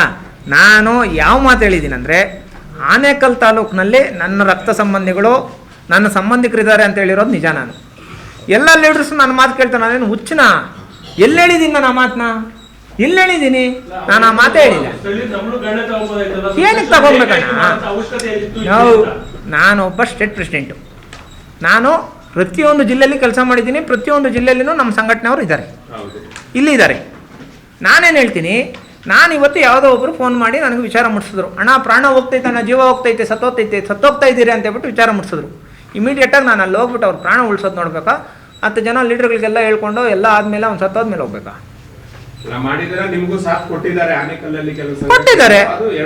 ಕೊಟ್ಟಿದ್ದಾರೆ. ನಿಮ್ಗೆಲ್ಲ ವಿಚಾರ ಗೊತ್ತಲ್ಲ. ಅವತ್ತು ನಾವು ಹೋರಾಟ ಮಾಡಿದ್ದೀನ, ಬಂದು ನಮ್ಮ ಜೊತೆ ಸೇರ್ಕೊಬೇಕಾಗಿತ್ತು. ಇಲ್ಲ ಸಂದೇಶ ಇದು ತಪ್ಪು ನೀನು ಅಂತ ಹೇಳ್ಬಿಟ್ಟು ನನಗೆ ಫೋನ್ ಮಾಡಿ ಹೇಳ್ಬೇಕಾಗಿತ್ತು. ಯಾರು ಹೇಳಿಲ್ಲ, ಏನೂ ಮಾಡಿಲ್ಲ. ಈಗ ನಾನು ಹೇಳೋದು ಒಂದೇ ಅಣ್ಣ, 1585 ಕ್ಲಿಯರ್ ಕಟ್ ಪಿಕ್ಚರ್. ಕೋರ್ಟ್ ನಡವಳಿಕೆಗಳು, ಇಒ ಕೋರ್ಟ್ ನಡವಳಿಕೆಗಳು ನಮ್ಮ ಕಡೆನೇ ಆಗೈತೆ. ಅವಾಗೇನೆ ಅದು ಮಧ್ಯಂತರ ಆದೇಶ ಆಗೈತೆ. ಇವಾಗ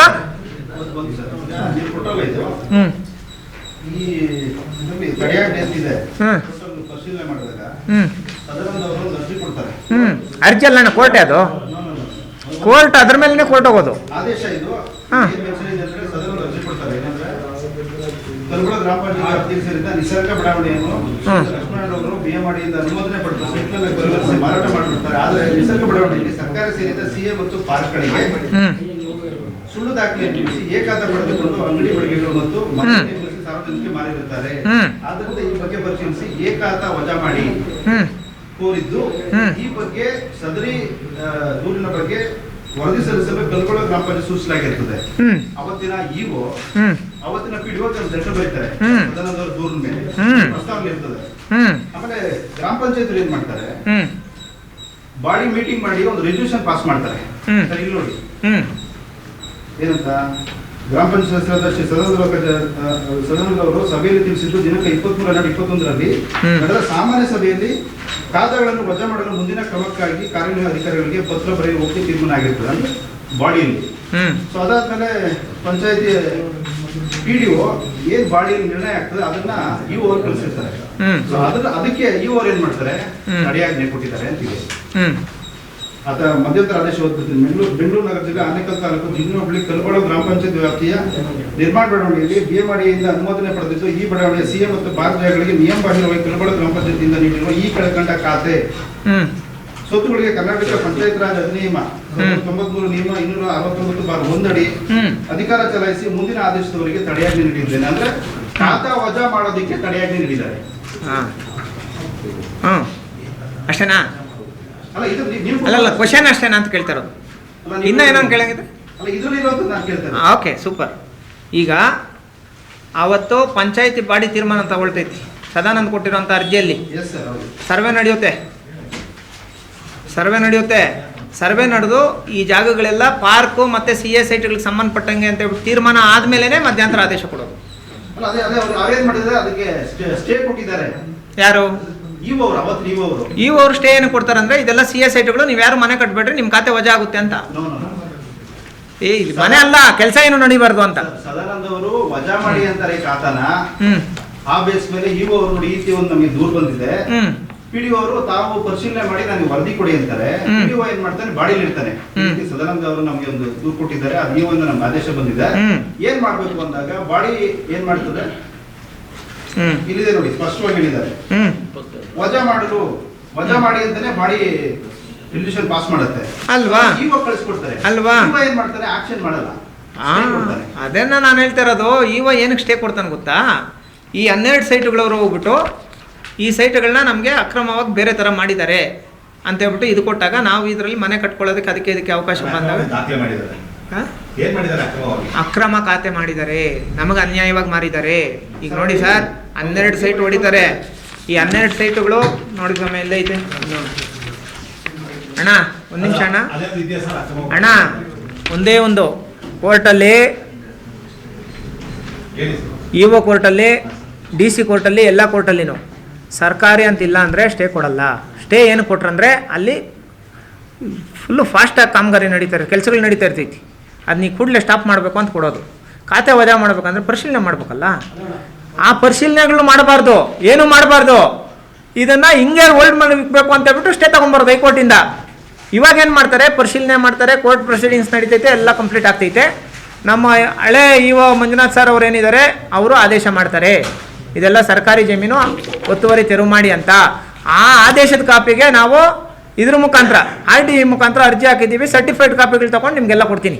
ನಾನು ಈಗ ಒಂದು ನಿಮಿಷ ಅಣ್ಣ ನೋಡ್ರಣ್ಣ, ಸರ್ಕಾರಿ ಜಮೀನಣ್ಣ, ಯಾರಪ್ಪಂದು ಅಲ್ಲಣ್ಣ. ಸರ್ಕಾರಿ ಜಮೀನು ಯಾರಪ್ಪಂದು ಅಲ್ಲ. ಇಲ್ಲಿಗೆಲ್ಲ ಸೈಟ್ಗಳು ಮಾಡಿ ಮಾರಿರ್ತಾರೆ. ನಿನ್ನ ಮೇಲೆ ಕೇಸ್ ಮಾಡೋಕೆ ಹೋದರೆ, ನನ್ನ ಮೇಲೆ ಕೇಸ್ ಮಾಡಬೇಡಪ್ಪ, ಹೈಕೋರ್ಟಲ್ಲಿ ಸ್ಟೇ ತೊಗೊಂಬರ್ತೀನಿ ಅಂತ ಸ್ಟೇ ತರ್ತಾನೆ. ಹೈಕೋರ್ಟಲ್ಲಿ ಏನು ಹೇಳ್ತಾನೆ, ಇದೆಲ್ಲ ಲೇಔಟ್ ನಮ್ಮದೇ ಅಂತ ಹೇಳ್ಬಿಟ್ಟು ಹೇಳಿದ ತಕ್ಷಣ ಅವ್ರು ಕೊಡ್ತಾರೆ. ಅದೇನು ದೊಡ್ಡ ವಿಚಾರ ಅಲ್ಲ, ಕೊಡ್ತಾರೆ. ಈಗ ಸ್ಟೇ ಅಂದರೆ ಆರಾಮಾಗಿ ಕೊಡ್ತಾರೆ. ಮಾಧ್ಯಮ ಮಿತ್ರರ ವಿರುದ್ಧನೇ ಸ್ಟೇ ತೊಗೊಂಬಂದಿದ್ದಾರೆ ಅಲ್ವಾ? ಸ್ಟೇ ಅಂದರೆ ಕೊಡ್ತಾರೆ. ಸ್ಟೇ ವೇಕೆಂಟ್ ಆಗುತ್ತಲ್ಲ, ಇವ್ರು ಯಾಕೆ ಕೆಲಸ ಮಾಡಲ್ಲ? EO ಏನಾದರೂ ಇದೆಲ್ಲ ನನ್ನ ಮನೆ, ನನ್ನ ಹೆಸರಲ್ಲಿ ಖಾತೆ ಐತೆ, ಎಲ್ಲ ಈಸೊತ್ತೈತೆ, ಎಲ್ಲ ಐತೆ, ನನಗೆ ಗೊತ್ತಿಲ್ಲ, ನಾನು ಕೆರೆಯಲ್ಲಿ ಕಟ್ಕೊಂಡಿದ್ದೀನಿ ಅಂದ್ಕೊಳ್ರಿ. ಕೆರೆಯಲ್ಲಿ ಕಟ್ಕೊಂಡಿದ್ದೀನಿ ಅಂದ್ರೆ ಮಾತ್ರನೇ ಈ ಥರ ಸ್ಟೇ ಕೊಡೋದು. ಸ್ವಂತ ನಾನು ಲೀಗಲ್ ಜಮೀನಲ್ಲಿ ಕಟ್ಕೊಂಡಿದ್ದೀನಿ ಅಂದರೆ EO ಏನಕ್ಕೆ ಸ್ಟೇ ಕೊಡ್ತಾನೆ ಸರ್? ಅರ್ಥ ಆಗ್ತೈತಾ?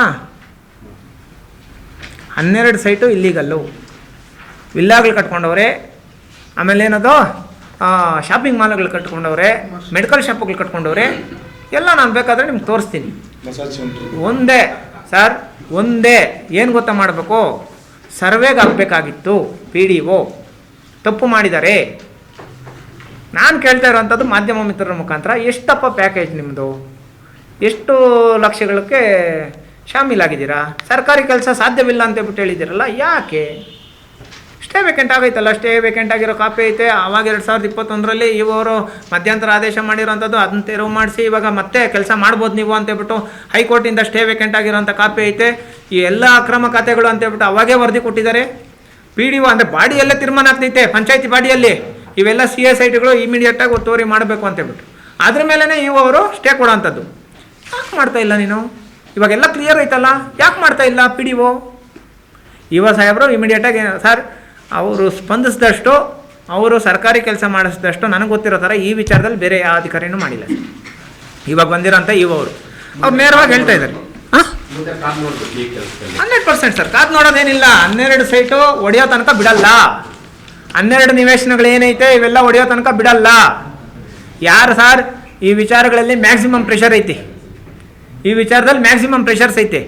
ಈ ವಿಚಾರನ ತೆಗೆದಿದ್ದು ಡೆಮಾಲೇಷನ್ ಮಾಡಬೇಕು ಅಂತಿತ್ತು ಸದಾನಂದು, ಅವನ ಕೈಯಲ್ಲಿ ಆಗಿಲ್ಲ, ನಾನು ಮಾಡಿ ತೋರಿಸ್ತೀನಿ ಅಲ್ವಾ. ಈಗ CSITಗಳಲ್ಲಿ ಇರೋರು ಬೇಜಾರು ಮಾಡ್ಕೊಂಡ್ಬಿಡ್ರಪ್ಪ, ಇದನ್ನು ಮಾಡಿದ್ದು ನಾನಲ್ಲ, ಇದನ್ನು ಮಾಡಿರೋಂಥದ್ದು ಸದಾನಂದ. ಸರಿ ಸರ್, ಈಗ 1585 ಅಲ್ಲಿ ಹ್ಮ್ ನಿಮ್ಮ ಹತ್ರ ನ್ಯಾಯ ಕೇಳ್ಕೊಂಡ್ಬಂದಿರೋಂಥ ಕಾಂತರಾಜ್ ಅವರು ಇದ್ದಾರೆ. 1585 ಅಲ್ಲಿ ಇಲ್ಲ, ಅವನು ಬೇರೆದ್ರಲ್ಲಿರೋದು. ಅಂದ್ರೆ ಅಲ್ಲಿ ಬೇರೆಯವರು ಅಲ್ಲಿ ಯಾರು? ಕಾಂತರಾಜ್ ಮನೆ ಹೊಡಿಸ್ತೀರಾ ಸರ್ ಈಗ ನಾನು ಹೇಳೋಂಥದ್ದೇನು ಗೊತ್ತಾ, ಕಾಂತರಾಜ್ 1585 ಕಾಂತರಾಜ್ ಇದ್ದಾರೆ ಸರ್, ಕಾಂತರಾಜ್ ಸರ್ ನೀವು ಕೇಳಬೇಕಂತ ದಯವಿಟ್ಟು ಬೇಜಾರು ಮಾಡ್ಕೊಬೇಡಿ. ಕಾಂತರಾಜು ದೂರು ಕೊಟ್ಟದ ಅನ್ವಯ ಒಂದ್ ನಿಮಿಷ, ಕಾಂತರಾಜು CS ಅಲ್ಲಿ ಇದ್ದಾನೆ ಅಂತ ಹೇಳಿರೋದು ನಾನು. ದಯವಿಟ್ಟು ಸರ್ಕಾರದಲ್ಲ ಒಂದು ನಿಮಿಷ, ಅದಕ್ಕೆ ಬರ್ತೀನಿ. ನೀವ್ ಹೇಳಿದ ಕ್ವಶನ್ಗೆ ಬರ್ತೀನಿ. ಇರೋಣ, ನೀವ್ ಹೇಳಿದ ಕ್ವಶನ್ಗೆ ಬರ್ತೀನಿ. ಸರ್ಕಾರಿ ಜಮೀನಲ್ಲಿ ಇದ್ದಾನೆ ಹೊರತು 1585 ಅಲ್ಲಿ ಇಲ್ಲ, 1585 ಅಲ್ಲಿ ಇಲ್ಲ, ಈ ಕೇಸಲ್ಲಿ ಇಲ್ಲ. ಕ್ಲಾರಿಫಿಕೇಶನ್ ಕೊಡ್ತಾರೆ. ಪಿಟಿಷನ್ ಇದೆ ಸರ್, ನೀವು ಅಣ್ಣ. ಪಿಟಿಷನ್ ಬಗ್ಗೆ ಮಾತಾಡ್ತಾ ಇದ್ದೀರಾ. ಅಣ್ಣ ಒಂದ್ ಸೆಕೆಂಡ್, ನನಗೆ ಒಂದೇ ಪಿಟಿಷನ್ ಕ್ಯಾನ್ಸಲ್ ಕ್ಲೋಸ್ ಆಗ್ಬೇಕಾಗಿರೋದು ಈಗ. ಇನ್ನೊಂದು ನಿಮಿಷ ಅಣ್ಣ. ಅಲ್ಲ, ಈಗ ಹೋರಾಟ ಎಲ್ರಿಗೂ ಅನ್ವಯ ಆಗಿದೆ. ಆಯ್ತು. ಅಣ್ಣ ಒಂದ್ ನಿಮಿಷ, ಇದಕ್ಕೂ ಹೇಳ್ತೀನಿ, ಇದಕ್ಕೂ ಹೇಳ್ಬಿಡ್ತೀನಿ. ಅಣ್ಣ ನಿಮ್ಮ ಮಾತಿಗೆ ಬರ್ತೀನಿ ಅಣ್ಣ. ನಾವು ಬಡವರಿಗೆ ಅನ್ಯಾಯ ಆಗ್ಬಾರ್ದು. ಅಣ್ಣ ನಿಮ್ಮ ಮಾತಿಗೆ ಬರ್ತೀನಿ ಅಣ್ಣ. ಇರೋಣ ಅಣ್ಣ, ನಿಮ್ಮ ಮಾತಿಗೆ ಬರ್ತೀನಿ ಅಣ್ಣ. CSITಲ್ಲಿ ಕಾಂತರಾಜ್ ಅವನೇ, ಧನಲಕ್ಷ್ಮಿ ಇವಾಗ ಯಾರು ಹೊಸ ಕಂಪ್ಲೇಂಟ್ ಕೊಟ್ಟಿದ್ದಾರೆ ಇವನಿಗೆ. ಧನಲಕ್ಷ್ಮಿ ಅವ್ರಿಗೆ ಏನ್ ನ್ಯಾಯ ಕೊಡ್ತೀರಾ? ಅದು ನಾನು ಹೇಳ್ತೀನಿ ಕೇಳಿ. ಯಾರು ಮಾಲೀಕರಿದ್ದಾರೆ, ಯಾರು ಮಾಲೀಕರಿದ್ದಾರೆ ಅವರ ಆಸ್ತಿ ನಾನು ಬೇಕಾದಷ್ಟು ಮಾಡಿದ್ದೀನಿ ಅಣ್ಣ. ಆಸ್ತಿಗಳು ಮಟ್ಗೋಲ್ ಹಾಕ್ಸೋ ಅಂತ ಕೆಲಸ ಬೇಕಾದಷ್ಟು ಮಾಡಿದ್ದೀನಿ. ಇವ್ರ ಆಸ್ತಿನ ಮಟ್ಗೋಲ್ ಹಾಕ್ಸಾದ್ರು ಇದು ಕೊಟ್ಬಿಡು, ಲಕ್ಷ್ಮೀನಾರಾಯಣ ರಿಕ್ವಿಸಿಷನ್ ಲೆಟ್ರು ನೋಡಪ್ಪ, ಅವರು ಸೈಟ್ಗಳವ್ರಿಗೆ ಬರ್ದಿರೋದು ತಗೊಳ್ರಪ್ಪ. ಹೇಳ್ಬಿಡ್ತೀನಿ. ಕೊನೆ ಲಾಸ್ಟ್ ಅಣ್ಣ, ಅದಕ್ಕೆ ಬರ್ತೀನಿ. ಇವಾಗ ಅದಕ್ಕೆ ಬರ್ತೀನಪ್ಪ. ಕೇಸ್ಗಳಿರೋದಕ್ಕೆ ಸಂಬಂಧಪಟ್ಟಂಗೆ ಇವಾಗ ಮಾತಾಡ್ತೀನಿ ಅಣ್ಣ. ಈಗ ಇವಾಗ ಮಾತಾಡ್ಬಿಡ್ತೀನಿ ಅಣ್ಣ. ನಾವು ಇಲ್ಲ ಇದಕ್ಕೆ ಬರ್ತೀನಿ ಅಣ್ಣ. ಒಂದೇ ಒಂದು ನಿಮಿಷ ಅಣ್ಣ, ಒಂದೇ ಒಂದು ನಿಮಿಷ. ಭಯ ಒಂದೇ ಒಂದು ನಿಮಿಷ. ಓನರ್ಸು ಯಾರು ಜನಕ್ಕೆ ಮೋಸ ಮಾಡಿದ್ದಾರೆ, CSITಗಳಲ್ಲಿ ಯಾರು ಮನೆಗಳು ಕಟ್ಕೊಳ್ಳೋದಕ್ಕೆ ಯಾರು CSITಗಳನ್ನ ಮಾರ್ಕ್ ಮಾಡಿ ಇವ್ರಿಗೆ ಗ್ರಾಹಕರಿಗೆ ಮೋಸ ಮಾಡಿದ್ದಾರೆ, ಜನರಿಗೆ ಯಾರು ಮೋಸ ಮಾಡಿದ್ದಾರೆ, ಇವ್ರ ಆಸ್ತಿಗಳು ಮೊಟ್ಟಗೋಲ್ ಹಾಕ್ಸಾದ್ರು ನನ್ನ ಹತ್ರ ಬರೋರ್ಗೆ ನ್ಯಾಯ ಕೊಡಿಸ್ತೀನಿ. ಓಪನ್ ಚಾಲೆಂಜ್ ಅಣ್ಣ. ಇವ್ರ ಆಸ್ತಿಗಳನ್ನ ಯಾಕಿಲ್ಲ, ನಾವು ಏನ್ ಹೇಳ್ತೀವಿ ಅಣ್ಣ, ಎಲ್ಲ ಜೊತೆಲ್ಲವ್ರಣ್ಣ, ಹಿಂದೆ ಯಾರಿಲ್ಲ ಬಿಡು. ಅವ್ರ ಆಸ್ತಿ ಅಣ್ಣ, ಅವ್ರ ಆಸ್ತಿ ಮೊಟ್ಟಗೋಲ್ ಹಾಕ್ಸಾದ್ರು ಕಾಂತರಾಜ್ಗೆ ನಮ್ಮ ಹತ್ರ ಯಾರು ಬರ್ತಾರೋ ಅವ್ರಿಗೆಲ್ಲ ನ್ಯಾಯ ಕೊಡಿಸ್ತೀನಿ ಅಣ್ಣ. 1:2 ಕೊಡಿಸ್ತೀನಿ ಅಣ್ಣ, ನನ್ನ ಜವಾಬ್ದಾರಿ ಅದು. 2 ಯಾಕಂದ್ರೆ ಅವಾಗ ಮೋಸ ಮಾಡಿದ್ದಾರೆ, ಇವಾಗ ಡಬಲ್ ಆಗೈತಲ್ಲ. ಹೈಕೋರ್ಟ್ ಆದೇಶ, ಸುಪ್ರೀಂಕೋರ್ಟ್ ಆದೇಶ ನಿಮಗೂ ಗೊತ್ತಿರ್ತದೆ. ಸರ್ಕಾರಿ ಜಮೀನಲ್ಲಿ ಮನೆ ಕಟ್ಕೊಂಡಿದ್ರು ಕೂಡ ಪರ್ಯಾಯ ವ್ಯವಸ್ಥೆ ಮಾಡಿ ಅಲ್ಲಿಂದ ವೆಕೇಟ್ ಮಾಡ್ಬೇಕು ಅಂತಿದೆ. ಅದು ಲೇಔಟ್ ಅಲ್ಲ, ಎಲ್ಲಿಯಾದ್ರೂ ಯಾರಿಗೆ ಯಾರು ಸರ್ಕಾರಿ ಜಾಗ, ಈಗ ನೀವು ಹೇಳಿದ್ದು ಸದ್ಯ CA ಇರ್ಬೋದು, ಪಾರ್ಕ್ ಇರ್ಬೋದು, ರಸ್ತೆ ಇರ್ಬೋದು, ಕೆರೆ ಕುಂಟೆ ಇರ್ಬೋದು, ಸರ್ಕಾರಿ ಗೋಮಾಳ ಇರೋ ಸರ್ಕಾರನೇ. ಸೊ ಅಂತ ಸ್ಥಳದಲ್ಲಿ ಅದು ಕೆಲವೊಂದು ಎಕ್ಸಾಮ್ಷನ್ ಇದೆ. ಅದಕ್ಕೆ ರಾಜಕಾಲುವೆ ಕೊಡೋದಿಲ್ಲ, ಗುಂಡ್ತೋಪು ಮೊದಲು ಈಗ ಏನಾದ್ರು ಅಸ್ತಿತ್ವ ಕಳ್ಕೊಂಡಿದ್ರೆ ಅದಕ್ಕೂ ಕೊಡ್ತಾರೆ. ಗುಂಡ್ತೋಪಲ್ಲಿ ಮನೆ ಕಟ್ಕೊಂಡಿದ್ದಾರೆ, ಅದನ್ನು ವೆಕೇಟ್ ಮಾಡ್ಬೇಕಾದ್ರೆ ಅವ್ರಿಗೆ ಸರ್ಕಾರ ಪರ್ಯಾಯ ವ್ಯವಸ್ಥೆ ಮಾಡಬೇಕು, ಪರ್ಯಾಯ ವ್ಯವಸ್ಥೆ ಮಾಡಬೇಕು ಅಂತ. ಇದು ಎಂತ ಕ್ವಶನ್ ಗೊತ್ತಾ? ಇದು ಕ್ವಶನ್ ಅಂದ್ರೆ ಇವಾಗ ಅವ್ರು ಕೇಳಿದ್ರಲ್ಲ, ಅದು ಕ್ವಶನ್ ಅಂದ್ರೆ ಹೇಳೋಣ. ಸೊ ನೀವು ಹೋರಾಟ ಮಾಡೋದಾದ್ರೆ ಯಾರಿಗೆ ಬಾಧಿತರಾಗಿದ್ದಾರೆ, ಯಾರು ನೊಂದವರಿದ್ದಾರೆ, ಅದರ ಜವಾಬ್ದಾರಿ ಸಂಪೂರ್ಣ BMRDA, BDA, ADA, EO, ಗ್ರಾಮ ಪಂಚಾಯತಿ, ತಹಶೀಲ್ದಾರ್ ಎಲ್ಲ ಸೇರ್ತಾರೆ. ಯಾಕಂದ್ರೆ ಸರ್ಕಾರಿ ಜಾಗದಲ್ಲಿ ಒಂದು ಅಕ್ರಮ ಆಗ್ಬೇಕಾದ್ರೆ ಸಬ್ ರಿಜಿಸ್ಟ್ರಾರ್ ಶಾಮೀಲು, ಆಗ್ಬೇಕಾದ್ರೆ ಗ್ರಾಮ ಪಂಚಾಯತಿ PDO ಶಾಮೀಲು, ಅಲ್ಲಿ ಮನೆ ಕಟ್ಬೇಕಾದ್ರೆ ಅಲ್ಲಿ ಇರ್ತಕ್ಕಂಥ VA, RI, ತಹಶೀಲ್ದಾರ್ ಶಾಮೀಲು. ಅವ್ರ ಗಮನಕ್ಕಿಂತ ಯಾವ್ದು ಆಗೋದಿಲ್ಲಲ್ಲ, ಯಾವ್ದು ಆಗಲ್ಲ. ಇವ್ರ ವಿರುದ್ಧ ನೀವೇನ್ ಮಾಡ್ತೀರಿ? ನೀವು ಕೇಳಿ ಹಂಗೆ ಈ ಕ್ವಶನ್ ರಾಂಗ್ ಮಾಡ್ಬೇಡ್ರಿ, ಕ್ವಶನ್ ಟ್ವಿಸ್ಟ್ ಮಾಡ್ಬೇಡಿ. ಈಗ ನೋ ಟ್ವಿಸ್ಟ್. ನೀವು ಕೇಳಿದ್ದು ಲೇಔಟ್ ಅಲ್ಲಿರೋ ಅಂತವ್ರಿಗೆ ಸರ್ಕಾರನೇ ಪರ್ಯಾಯ ಮಾಡ್ಬೇಕು ಅನ್ನೋ ಕ್ವಶನ್ ಕೇಳಿದ್ ನೀವು. ನೀವು ಕೇಳಿದ್ರಿ ಒಂದ್ ನಿಮಿಷ ಅಣ್ಣ, ಅವ್ರು ಮಾತ್ರ ಮಾತಾಡ್ಲಿ, ಒಂದೇ ಒಂದ್ ನಿಮಿಷ. ಈ ಕ್ವಶನ್ ಹೇಳಿ ನನಗೆ. ಸರ್, ಈಗ ನಾನೇ CSIT ಇರ್ತೀನಿ, ಡೆಮೊಲೇಷನ್ ಆರ್ಡರ್ ಮಾಡ್ತಾರೆ, ಕೋರ್ಟ್ ಹೋಗ್ತೀನಿ, ಸ್ಟೇ ಸಿಗ್ತದೆ. ಯಾಕಂದ್ರೆ ನಾನು ಮನೆ ಕಟ್ಟಿದ್ದೀನಿ, ಎಲೆಕ್ಟ್ರಿಸಿಟಿ ತಗೊಂಡಿರ್ತೀನಿ, ಸರ್ಕಾರ ಬಿಲ್ ಕಟ್ತಾ ಇರ್ತೀನಿ. ನಿನಗೆ ಪರ್ಯಾಯ ಯಾರು ಕೊಡ್ಬೇಕು? ಸರ್ಕಾರ ಕೊಡ್ಬೇಕು. ಏನು ಕೊಡಬೇಕು? ಯಾಕೆ ಕೊಡ್ಬೇಕು ಅಂತ ಏನು ಕೊಡಬೇಕು? As per Supreme ನಾವು Court order. ಸ್ವಲ್ಪ ದಯವಿಟ್ಟು ಬೇಜಾರು ಮಾಡ್ಕೊಂಡ್ಬಿಡ್ರಣ, ಬೇಜಾರು ಮಾಡ್ಕೊಂಡ್ಬಿಡ್ರಿ. ಸರ್ಕಾರಿ ಗೋಮಾಳ ಜಮೀನಲ್ಲಿ, ಲೇಔಟಲ್ ಅಲ್ಲ, ಸರ್ಕಾರಿ ಗೋಮಾಳ ಜಮೀನಲ್ಲಿ ಸುಮಾರು ಒಂದ್ ನಿಮಿಷನ ಹೇಳ್ತೀನಿ, ನನಗೂ ಗೊತ್ತಣ್ಣ. ಸರ್ಕಾರಿ ಗೋಮಾಳ ಜಮೀನಲ್ಲಿ 30 ವರ್ಷದಿಂದ ನಾನು ಉಳುಮೆ ಮಾಡ್ಕೊಂಡು ಬೆಳೆ ಬೆಳೀತಾ ಇದ್ದೀನಿ ಸ್ವಾಮಿ. ನನ್ನ ಜಮೀನು ಇವಾಗ ಬೇರೆ ಏನಕ್ಕೋ ಉಪಯೋಗಿಸ್ತಾ ಇದ್ದಾರೆ. ಅಂದ್ರೆ ಸರ್ಕಾರಿ ಗೋಮಾಳನೇ ಸರ್ಕಾರನೇ ಅಕ್ವೈರ್ ಮಾಡ್ಕೊಂತ ಇದೆ. ಕೆಲವೊಂದು ಜಾಗಗಳಲ್ಲಿ ಸರ್ಕಾರದಿಂದ ಮಂಜೂರಾಗಿರುವಂತ ಜಮೀನು ಸರ್ಕಾರ ಅಕ್ವೈರ್ ಮಾಡ್ಕೊಂಡಾಗ ನಾನು ಬಿಡಬೇಕು. ಆ ಟೈಮಲ್ಲಿ ಮಾತ್ರನೇ ಪರ್ಯಾಯ ವ್ಯವಸ್ಥೆ ಮಾಡಬೇಕಾಗಿರೋದು. CS ಐಟ್ ಅಲ್ಲಣ್ಣ, ಕೋಟ್ಯಾಧಿಪತಿಗಳು ಬಂದು CS ಐಟ್ಗಳಲ್ಲಿ ಮನೆಗಳು ಕಟ್ಕೊಂಡ್ರೆ ಬೇರೆ ಕಡೆ ಕೊಡಕ್ಕಾಗ್ತೈತೆ ಸರ್ಕಾರ ಕೊಡಕ್ಕಾಗಲ್ಲಣ್ಣ. ನೀವು ಕೇಳೋ ಕ್ವಶನ್ಗೆ ದಯವಿಟ್ಟು ಕ್ವಶನ್ಸ್ ರಾಂಗ್, ಕ್ವಶನ್ನೇ ರಾಂಗ್ ಅಣ್ಣ. ಬೀದಿ ಬದಿ ವ್ಯಾಪಾರಿನ ವೆಕೇಟ್ ಮಾಡಬೇಕಾದ್ರೂ ಕೂಡ ಅವರಿಗೆ ಪರ್ಯಾಯ ವ್ಯವಸ್ಥೆ ಕಲ್ಪಿಸಬೇಕು ಅಂತ ಸುಪ್ರೀಂ ಕೋರ್ಟ್ ಆಡಿದೆ. ನಾವು ಬೀದಿ ಬದಿ ವ್ಯಾಪಾರಸ್ಥರಿಗೆ ಏನಾದ್ರೂ ಪರ್ಯಾಯ ವ್ಯವಸ್ಥೆ ಕಲ್ಪಿಸ್ಕೊಟ್ಟಿಲ್ಲ ಅಂದ್ರೆ ನಾವು ಹೋರಾಟ ಮಾಡ್ತೀವಣ್ಣ. ಇವ್ರು ಕೋಟ್ಯಾಧಿಪತಿಗಳಣ್ಣ, ಅದೇನ್ ಮಾಡ್ಬೇಕು? ಈಗ ನೋಡಿ, ಒಂದ್ ನಿಮಿಷ ಇರೋಣ. ನಾನ್ ಹೇಳ್ತಾ ಇರೋಂಥದ್ದು ಸರ್ಕಾರಿ ಪರ್ಯಾಯ ವ್ಯವಸ್ಥೆ ಮಾಡಲ್ಲ. ಲಕ್ಷ್ಮೀನಾರಾಯಣ ಏನ್ ಮಾಡ್ತಾನೆ ಗೊತ್ತಾ? ಅವನ ಆಸ್ತಿ ಮಾರ್ಕೊಡ್ಲಿ, ಲಕ್ಷ್ಮೀನಾರಾಯಣ ಆಸ್ತಿ ಮಾರ್ಕೊಡ್ಲಿ, ಅದನ್ನ ನಾವ್ ಹೇಳ್ತೀವಿ. ಸರ್ಕಾರ ಕೊಡಲ್ಲ, ಸರ್ಕಾರ ಕೊಡಲ್ಲ. ಒಟ್ಟಾರೆ ಕನ್ಕ್ಲೂಡ್ ಬಂದ್ಬಿಡೋಣ ಸರ್. ಒಂದ್ ನಿಮಿಷ ನಾನು ಹೇಳ್ಬಿಡ್ತೀನಿ ಅಣ್ಣ. ಸರ್ಕಾರ ಅಂತಂದ್ರೆ ಸರ್ಕಾರ ಏನ್ ಮಾಡ್ತದೆ, ನೀವು ಕೇಳ್ತೀರಾ ಇಷ್ಟೆಲ್ಲ ಅಕ್ರಮ ಆಗೋದು ಯಾಕೆ ಸುಮ್ಮನಿದ್ರಿ ಅಂತಂದ್ರೆ ಅವ್ರು ಯಾರಲ್ಲಿ ಅಕ್ರಮ ಮಾಡಿರ್ತಾನೆ ಮಾಡ್ರಿ ಅರೆಸ್ಟ್, ಕಳ್ಸ್ರಿ ಜೈಲ್ಗೆ, ಅವ್ರ ಮೇಲೆ ಕ್ರಮ ಮಾಡ್ರಿ ಅರೆಸ್ಟ್ ನೀವು. ಕಿತ್ಕೋತಾರೆ. ಈಗ ನಾನು 12 ಸೈಟ್ ಉಳಿಸ್ತಾ ಇದ್ದೀನಪ್ಪ. ಈಗ ಇದರಲ್ಲಿ ಸರ್ಕಾರಕ್ಕೆ 12 ಸೈಟ್ ನಾನು ಉಳಿಸ್ತಾ ಇದ್ದೀನಪ್ಪ. ಕರೆಕ್ಟ್ ಆಗಿ ಕನಿಷ್ಠ ಪಕ್ಷ 12 ಸೈಟ್ ಅಂದ್ರೆ 35 ಕೋಟಿ ರೂಪಾಯಿ. ಈಗ ಅಲ್ಲಿ ಪ್ರೆಸೆಂಟ್ ಮನೆಗಳ ರೆವೆನ್ಯೂ ಎಲ್ಲ ಲೆಕ್ಕ ಹಾಕಿ ನಾನು ಸರ್ಕಾರಕ್ಕೆ 35 ಕೋಟಿ ರೂಪಾಯಿ ಉಳಿಸ್ತಾ ಇದ್ದೀನಪ್ಪ. ನೀನ್ ಸರ್ಕಾರಿ ಅಧಿಕಾರಿ ಅಲ್ಲ, ನೀವು ಇನ್ನೊಂದಷ್ಟು ಜನ ಹೋರಾಟಗಾರ ಇದ್ದೀರಲ್ಲ, ಕಳಿಸ್ರಿ ಜೈಲ್ಗೆ, ಅವ್ರನ್ನ ಕಳಿಸ್ರಿ ಜೈಲ್ಗೆ. ಅಣ್ಣ ಒಂದ್ ನಿಮಿಷ ಅಣ್ಣ, ದಯವಿಟ್ಟು ಕ್ವಶನ್ ರಾಂಗ್ ಆಗೋದು ಬೇಡ. ಸರ್ಕಾರದಿಂದ ಯಾವುದೇ ಪರ್ಯಾಯ ವ್ಯವಸ್ಥೆ ಸಿಗಲ್ಲ. ಸಿಗೋವಂಥದ್ದು ಏನ್ ಲೇಔಟ್ ಮಾಲೀಕರು ಇದಾರೋ ಅವರೇ ಕೊಡ್ಬೇಕು. ಅವ್ರ ಮೇಲೆನೆ ಇವ್ರು ಕ್ರಿಮಿನಲ್ ಕೇಸ್ ಹಾಕ್ಬೇಕು, ಅವ್ರ ಮೇಲೆ ಇವ್ರು FIR ಮಾಡ್ಬೇಕು. ಕ್ವಶನ್ ರಾಂಗ್ ಅಣ್ಣ. ಈಗ ನೀವೇನೋ ಕೇಳ್ತಾ ಇದ್ರಿ ಅಣ್ಣ, ಒಂದ್ ನಿಮಿಷ ಅಣ್ಣ, ನೀವೇನ್ ಕೇಳ್ತಾ ಇದ್ರಿ? ಏನ್ ಕ್ರಾಸು, ಏನ್ ಕ್ರಾಸು? ಸರ್ಕಾರದಿಂದ ಇವ್ರು ಕೊಡಕ್ ಆಗ್ತೈತಾ? ಸರ್ಕಾರ ಅಂದ್ರೆ ಗೊತ್ತಾ ನಾವೇ ಅಣ್ಣ, ನೀವು ಮಾಧ್ಯಮ ಮಿತ್ರರು, ನಾವು ಹೋರಾಟ, ಸರ್ಕಾರ ಸಿದ್ದರಾಮಯ್ಯನವರು ಹೇಳಿ. ಓಕೆ ಅಣ್ಣ, ಈಗ ನನ್ನ ಮೇಲೆ ಪ್ರಕರಣಗಳು, ನಾನು ಹೋರಾಟಗಾರ ಸ್ವಾಮಿ. ಒಂದ್ ನಿಮಿಷ ಅಣ್ಣ, 3 ಪ್ರಕರಣಗಳೈತೆ, ಕ್ಲಾರಿಫಿಕೇಶನ್ ಕೊಟ್ಬಿಡ್ತೀನಿ. 3 ಪ್ರಕರಣಗಳು ಕ್ಲಾರಿಫಿಕೇಶನ್ ತಗೊಂಡ್ಬಿಡ್ರಿ ದಯವಿಟ್ಟು ಮಾಧ್ಯಮ ಮಿತ್ರರು. ಅದ್ರ ಜೊತೆಗೆ ಜನ ನೋಡ್ಬೇಕು ಅಣ್ಣ. ಕೇಳಿ ಪ್ರತಿಯೊಂದಕ್ಕೂ ಉತ್ತರ ಕೊಡ್ತಾ ಇದ್ದೀನಿ, ಪ್ರತಿಯೊಂದಕ್ಕೂ ರೆಕಾರ್ಡ್ ಆಗೈತೆ, ಪ್ರತಿಯೊಂದಕ್ಕೂ ಉತ್ತರ ಕೊಡ್ತಾ ಇದ್ದೀನಿ ಅಣ್ಣ. CS ಐಟ್ಗಳಲ್ಲಿರುವಂತ ಕೋಟ್ಯಾಧಿಪತಿಗಳಿಗೆ ಬೇರೆ ಕಡೆಯಿಂದ ಪರ್ಯಾಯ ವ್ಯವಸ್ಥೆ ಮಾಡ್ಬೇಕಂದ್ರೆ ಏನರ್ಥ ಅದಕ್ಕೆ? ಹಾ, ಯಾರಿಗೆ? ಸರ್ಕಾರಕ್ಕೆ ಹೋಗ್ತೈತೆ. ಹಾ, ಬಡವ್ರಿಗೆ ಅನುಕೂಲ ಮಾಡ್ಬೇಕಾಗಿರೋದು ಮಾರ್ದವನು, ಅವನು ಮಾಡ್ತೀನಿ ಅಂತ, ಅವನು ಮಾಡ್ತೀನಿ ಕೇಳ್ರಿ, ಅವನು ಮಾಡ್ತೀನಿ ಅಂತ ಹೇಳ್ಬಿಟ್ಟು ಕೊಟ್ಟಿದ್ದಾನಲ್ಲ, ಸರ್ಕಾರ ಏನು ಕೊಡುತ್ತೆ? ಪಿನ್ ಟು ಪಿನ್ ಪ್ರತಿಯೊಂದು ವಿಚಾರನೂ ಬೇಡ. ಈಗ ನಾನು ಹೇಳೋಂಥದ್ದು ಪ್ಲಾಟ್ಫಾರ್ಮು,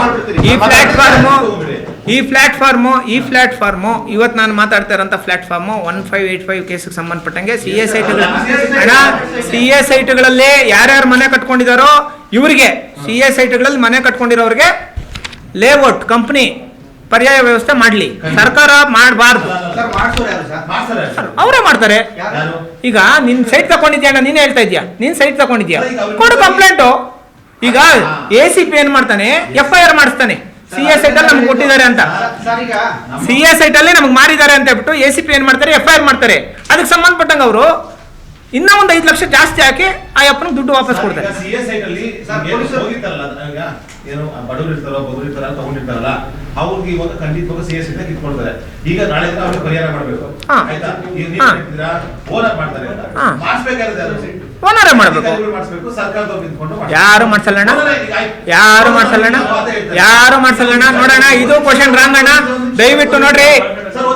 ಈ ಲೇಔಟ್ ಇಂಥದ್ದು ಅಂತ ನೋಡೋಣ. ಈಗ ನಾನು ಹೇಳೋದಣ್ಣ, ನೀನ್ ಕೇಳ್ತಾ ಇರೋ ಕ್ವಶನ್ ಹೆಂಗಾಯ್ತು ಗೊತ್ತಾ? ನೀನ್ ಕೇಳ್ತಾ ಇರೋ ಹೇಳ್ಬಿಡಿ ಸರ್. ಈಗ ಮಾಲೀಕರ ಹತ್ರ ಮುಟ್ಕೊಳಕ್ಬೇಕಾದ್ರು ನಾನು ಕೊಡಕ್ಕಾಗುತ್ತಾ, ಸರ್ಕಾರ ಕೊಡಕ್ಕಾಗುತ್ತಾ?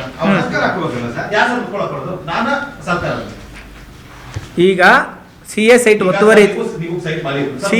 ಒತ್ತುವರಿ ತೆರವಾದ್ರೆ ಸರ್ಕಾರಿ ಮುಟ್ಕೋಲ್ ಹಾಕೊಳ್ಳುತ್ತೆ. ಇವಾಗ ನಿಮ್ಗೆ clarify ಮಾಡ್ಬಿಡ್ತೀವಿ, very simple.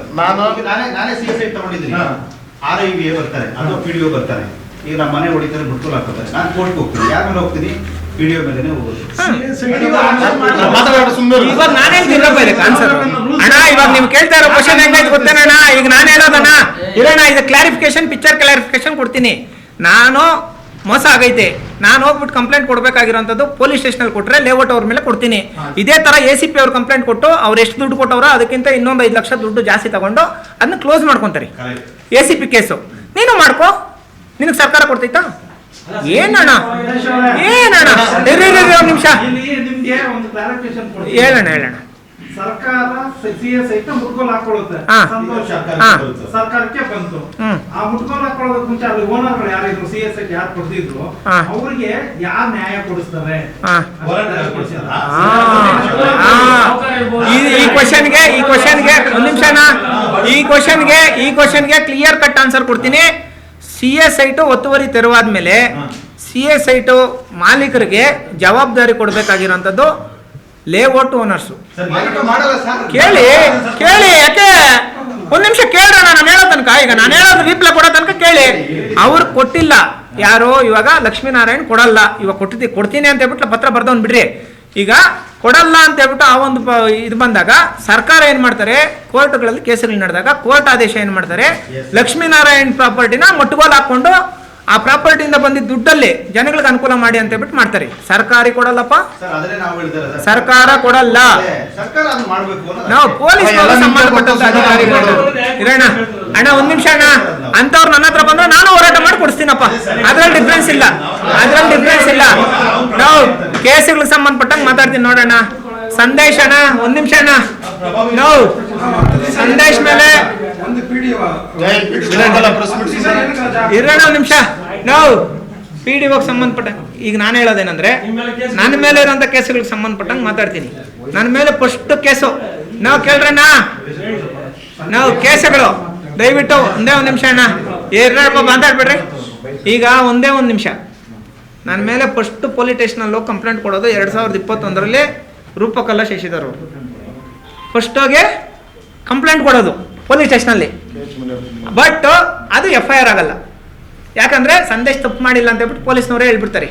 Robertson police ಸ್ಟೇಷನಲ್ಲಿ first case ನನ್ನ ಮೇಲೆ ಕೊಡೋದು, FIR ಆಗಲ್ಲ. ಎರಡನೇ ಕೇಸ್ ಯಾರು ಮಾಡಿಸ್ತಾರೆ ಗೊತ್ತಾ? KGF ತಹಸೀಲ್ದಾರ್ ಅವರು. ಇವ್ರು ಏನಕ್ಕೆ ಮಾಡ್ತಾರೆ ಅಂದರೆ, ಸಂದೇಶು ಈ ಸ್ಮಶಾನ ಉಳಿಸೋದಕ್ಕೆ 7 ದಿನ ಸ್ಮಶಾನದಲ್ಲಿ ಕುತ್ಕೊಂಡು ಹೋರಾಟ ಮಾಡ್ತಾ ಇದ್ದಾನೆ ಅಂತ. ರೀ ನನ್ನ ಹಕ್ಕದು, ಸ್ಮಶಾನದಲ್ಲಿ ಅಂತ ಕುತ್ಕೊತೀನಿ, ಎಲ್ಲಾದರೂ ಕುತ್ಕೊತೀನಿ.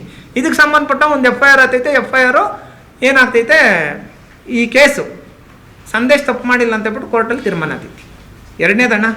ಮೂರನೇದು, ನನ್ನ ಮೇಲೆ ಕೇಸುಗಳು ಮಾಡಿರೋರು ಯಾರ್ಯಾರು ಅಂತ ಹೇಳ್ತಾ ಇರೋದು ನಾನು, ಈ ಕ್ರಷರ್ಸ್ ಮಾಡಿ ಬಂಡೆ ಎಲ್ಲ ಹೊಡೆದಾಕಿ ಬಂಡೆ ಮೇಲಿರೋಂಥ ಜನಗಳನ್ನ ಮನೆಗಳೆಲ್ಲ ಒಂದೊಂದೇ ಬಿದ್ದೋಗ್ತಾ ಇದ್ದಾಗ ಕ್ರಷರ್ ಸ್ಟಾಪ್ ಮಾಡಬೇಕು ಅಂತ ಹೋರಾಟ ಮಾಡಿದ್ರೆ 3ನೇ ಕಂಪ್ಲೇಂಟ್ ನನ್ನ ಮೇಲೆ ಎತ್ಕೊಂಡೋಗಿ ಮುನ್ಸ್ವಾಮಿ ಕೊಡ್ತಾನೆ, ಕೋಲಾರ MP.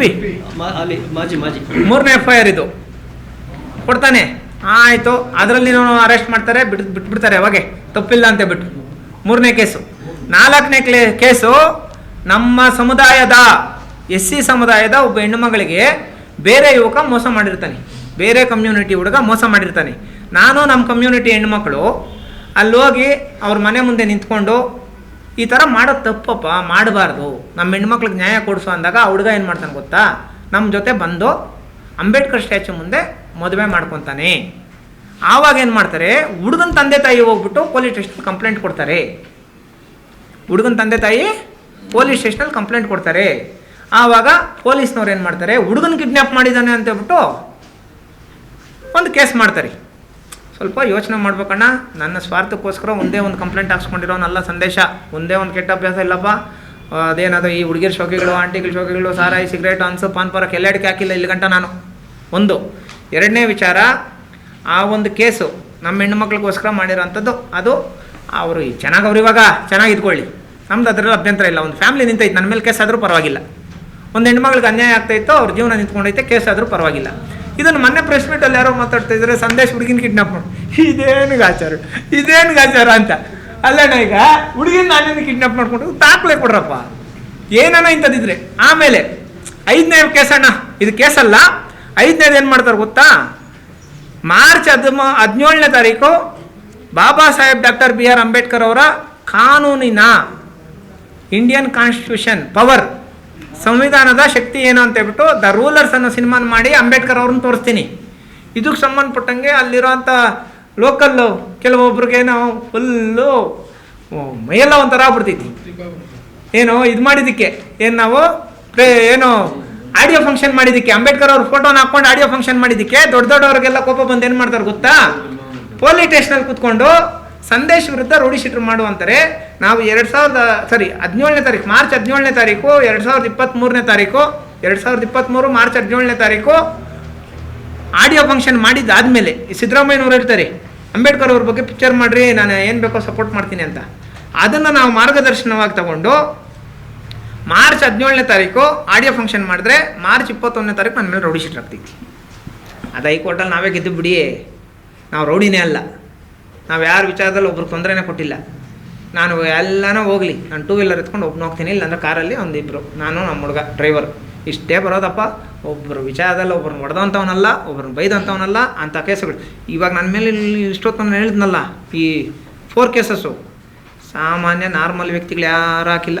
ಎಲ್ಲ ತಹಸೀಲ್ದಾರ್ಗಳು, ಎಮ್ ಎಲ್ ಎಗಳು, MP ಗಳೇ ಹಾಕಿರೋದು. ಪ್ರಭಾವಿಗಳು ನಾರ್ಮಲಾಗಿ ಸಂದೇಶ್ ನನಗೆ ಮೋಸ ಮಾಡೋನೆ ಅಂತ ಹೇಳ್ಬಿಟ್ಟು ಒಬ್ಬರು ಕಂಪ್ಲೇಂಟ್ ಕೊಟ್ಟಿಲ್ಲ ನನ್ನ ಮೇಲೆ. ಇಲ್ಲಿ ತನಕ 15 ವರ್ಷ ಹೋರಾಟಗಾರ ನಾನು, ಇಲ್ಲಿ ತನಕ ಒಬ್ಬರು ನನ್ನ ಮೇಲೆ ಕಂಪ್ಲೇಂಟೇ ಕೊಟ್ಟಿಲ್ಲ. ನಾನು ಈಗ ಪ್ರೆಸೆಂಟ್ ಇರೋವಂಥದ್ದು ಕೂಡ ಬಾಡಿಗೆ ಮನೆಯಲ್ಲೇ. ಯಾವುದೋ ಒಂದು ಕೇಸ್ ಗೆದ್ದಿದ್ದಕ್ಕೆ ಅವ್ರು ಖುಷಿಪಟ್ಟು ನನಗೆ ಮನೆ ಕಟ್ಟಿಸ್ಕೊಡ್ತಾ ಇದ್ದಾರೆ. ಕೋಟ್ಯಾಂತರ ರೂಪಾಯಿ ಬೆಲೆ ಬಾಳಂಥ ಜಮೀನು ಉಳಿಸ್ಕೊಟ್ಟಿದ್ದಕ್ಕೆ, ನಮ್ಮ ಜಮೀನು ಬೇರೆಯವ್ರು ಕಾಂಪೌಂಡ್ ಹಾಕ್ಕೊಂಡಿರ್ತಾರೆ, ಆ ಜಮೀನು ಉಳಿಸ್ಕೊಟ್ಟಿದ್ದಕ್ಕೆ ಅವರೇ ಹತ್ರ ಬಂದು ಮನೇಲಿ ಕೂತ್ಕೊಂಡು ಮನೆ ಕಟ್ಕೊಡ್ತಾವ್ರಪ್ಪ. ಇದು ವಾಸ್ತವಾಂಶ. ಸಂದೇಶ್ ಪ್ರಾಪರ್ಟೀಸ್ ನೀವೆಲ್ಲ ಉಳ್ಕೊಂಡ್ರಿ, ಅದು ಎಷ್ಟನ ಮಾಡ್ಕೊಳ್ರಿ, ಏನೇನೋ ಮಾಡ್ಕೊಳ್ಳೋಣ. ಇವಾಗ ನಾನು 4 ಕೇಸ್ ಹೇಳ್ತೀನಲ್ಲ, ಇಂಥದ್ದು 4,000 ಕೇಸ್ ಆಗಲಿ, ಇಂಥ ರೌಡಿ ಶೀಟರ್ಗಳು ಅಂಬೇಡ್ಕರ್ ಅವ್ರಿಗೋಸ್ಕರ ನನ್ನ ಮೇಲೆ ರೌಡಿ ಶೀಟರ್ ಆಗ್ತಾರಂದರೆ ಕರ್ನಾಟಕ ರಾಜ್ಯದಲ್ಲಿರೋಂಥ ಎಲ್ಲ ಪೊಲೀಸ್ ಸ್ಟೇಷನ್ಗಳಲ್ಲಿ ನನ್ನ ಮೇಲೆ ರೌಡಿ ಶೀಟರ್ ಆಗಲಿ. ಯಾವುದೇ ಕಾರಣಕ್ಕೂ ಕಾನೂನಿಗೆ ಮಾತ್ರನೇ ತಲೆ ಬಗ್ಸ್ತೀವಿ, ಇವ್ರು ಮಾಡೋಂಥ ನಕಲಿ ಕೇಸುಗಳಿಗಲ್ಲ. ಇದು ಕ್ಲಾರಿಫಿಕೇಷನ್ ನಮ್ಮ ಆನೆಕಲ್ಲು ಜನತೆಗೆ ಮತ್ತು ಮಾಧ್ಯಮ ಮಿತ್ರರಿಗೆ. 2ನೇ ವಿಚಾರ 1585 ಕೇಸಿಗೆ ಸಂಬಂಧಪಟ್ಟಂಗೆ ಒಂದು. 2ನೇ ವಿಚಾರ, ಲೋಕಲ್ ಲೀಡರ್ಸ್ ಎಲ್ಲ ನನ್ನ ಅಣ್ಣ ತಮ್ಮಂದ್ರೆ, ಎಲ್ಲ ನಮ್ಮ ಅಣ್ಣಂದ್ರೆ, ತಮ್ಮಂದ್ರೆ ಯಾರು ಇಲ್ಲಪ್ಪ ಅಲ್ಲೇ, ಎಲ್ಲ ನಮ್ಮ ಅಣ್ಣಂದ್ರೆ. ನಮ್ಮ ಅಣ್ಣಂದು, ನಮ್ಮ ತಂದೆ ಮತ್ತು ನಮ್ಮ ಪೋಷಕರಿಗೆ ಸಂಬಂಧಪಟ್ಟಂಗೆ ಅವ್ರ ವಿರುದ್ಧ ನಾನು ಮಾತಾಡೋಕ್ಕಾಗಲ್ಲ. ಎತ್ತುಕಟ್ಟಿರೋರು ಚೆನ್ನಾಗಿರಲಿ ಅಣ್ಣ, ಎತ್ತುಕಟ್ಟು ನನ್ನ ಬೆಕ್ಕುವೆ ಮಾತಾಡ್ಸಿದ್ರಲ್ಲ, ನೋಡಿದಾಗ ಸ್ವಲ್ಪ ನೋವಾಯಿತು, ಪರವಾಗಿಲ್ಲ, ಅವ್ರು ಚೆನ್ನಾಗಿರಲಿ. ನಾನು ಹೇಳೋಂಥದ್ದು ಒಂದೇ, ನಾನು ನ್ಯಾಯಯುತವಾಗಿ ಹೋರಾಟ ಮಾಡ್ತಾಯಿದ್ದೀನಿ. ಅದಕ್ಕೆ ನಮ್ಮ ಎಲ್ಲ ಸಮುದಾಯದವರು, ನಮ್ಮ ಇಲ್ಲಿ ಕಮ್ಯುನಿಟಿಯವರು ನಾನು ಬಂದೆ ಈ ವಿಚಾರದಲ್ಲಿ ಮಾತಾಡ್ತಾ ಇದ್ದಾರೆ. 1585ಗೆ ಸಂಬಂಧಪಟ್ಟಂಗೆ ಕ್ಲಾರಿಫಿಕೇಷನ್ಸ್ ಕೊಟ್ಟಿದ್ದೀನಿ. ಡೆಮಾಲೇಷನ್ ದಿನ ಸಿಗೋಣ. ಈ ವಿಚಾರಕ್ಕೆ ಪತ್ರಿಕಾಗೋಷ್ಠಿಗೆ ಸಂಬಂಧಪಟ್ಟಂಗೆ ನಮ್ಮ ಅಣ್ಣವರು ಮತ್ತು ಸಮಾಜ ಸೇವಕರಾದಂತಹ ಯಲ್ಲಪ್ಪಣ್ಣವ್ರು ಮಾತಾಡ್ತಾರೆ. ಕೇಳಿ. ಮನೆ ಸರ್ ನಿಮ್ಮ ಮೇಲೆ ಆರೋಪ ಸಹ ಮಾಡಿದ್ರಲ್ಲ, ಏನು ಸಂದೇಶ್ ಅವರು ಪ್ರತಿಭಟನೆ ಮಾಡ್ತಾರೆ. ಆರೋಪ ಆರೋಪ ಆರೋಪ ಆರೋಪ ಆರೋಪ ಆರೋಪವಾಗಿ ಇರ್ತೈತಿ, ಸತ್ಯ ಆಗಲ್ಲ, ಸಾಬೀತಾಗಲ್ಲ ಅಣ್ಣ.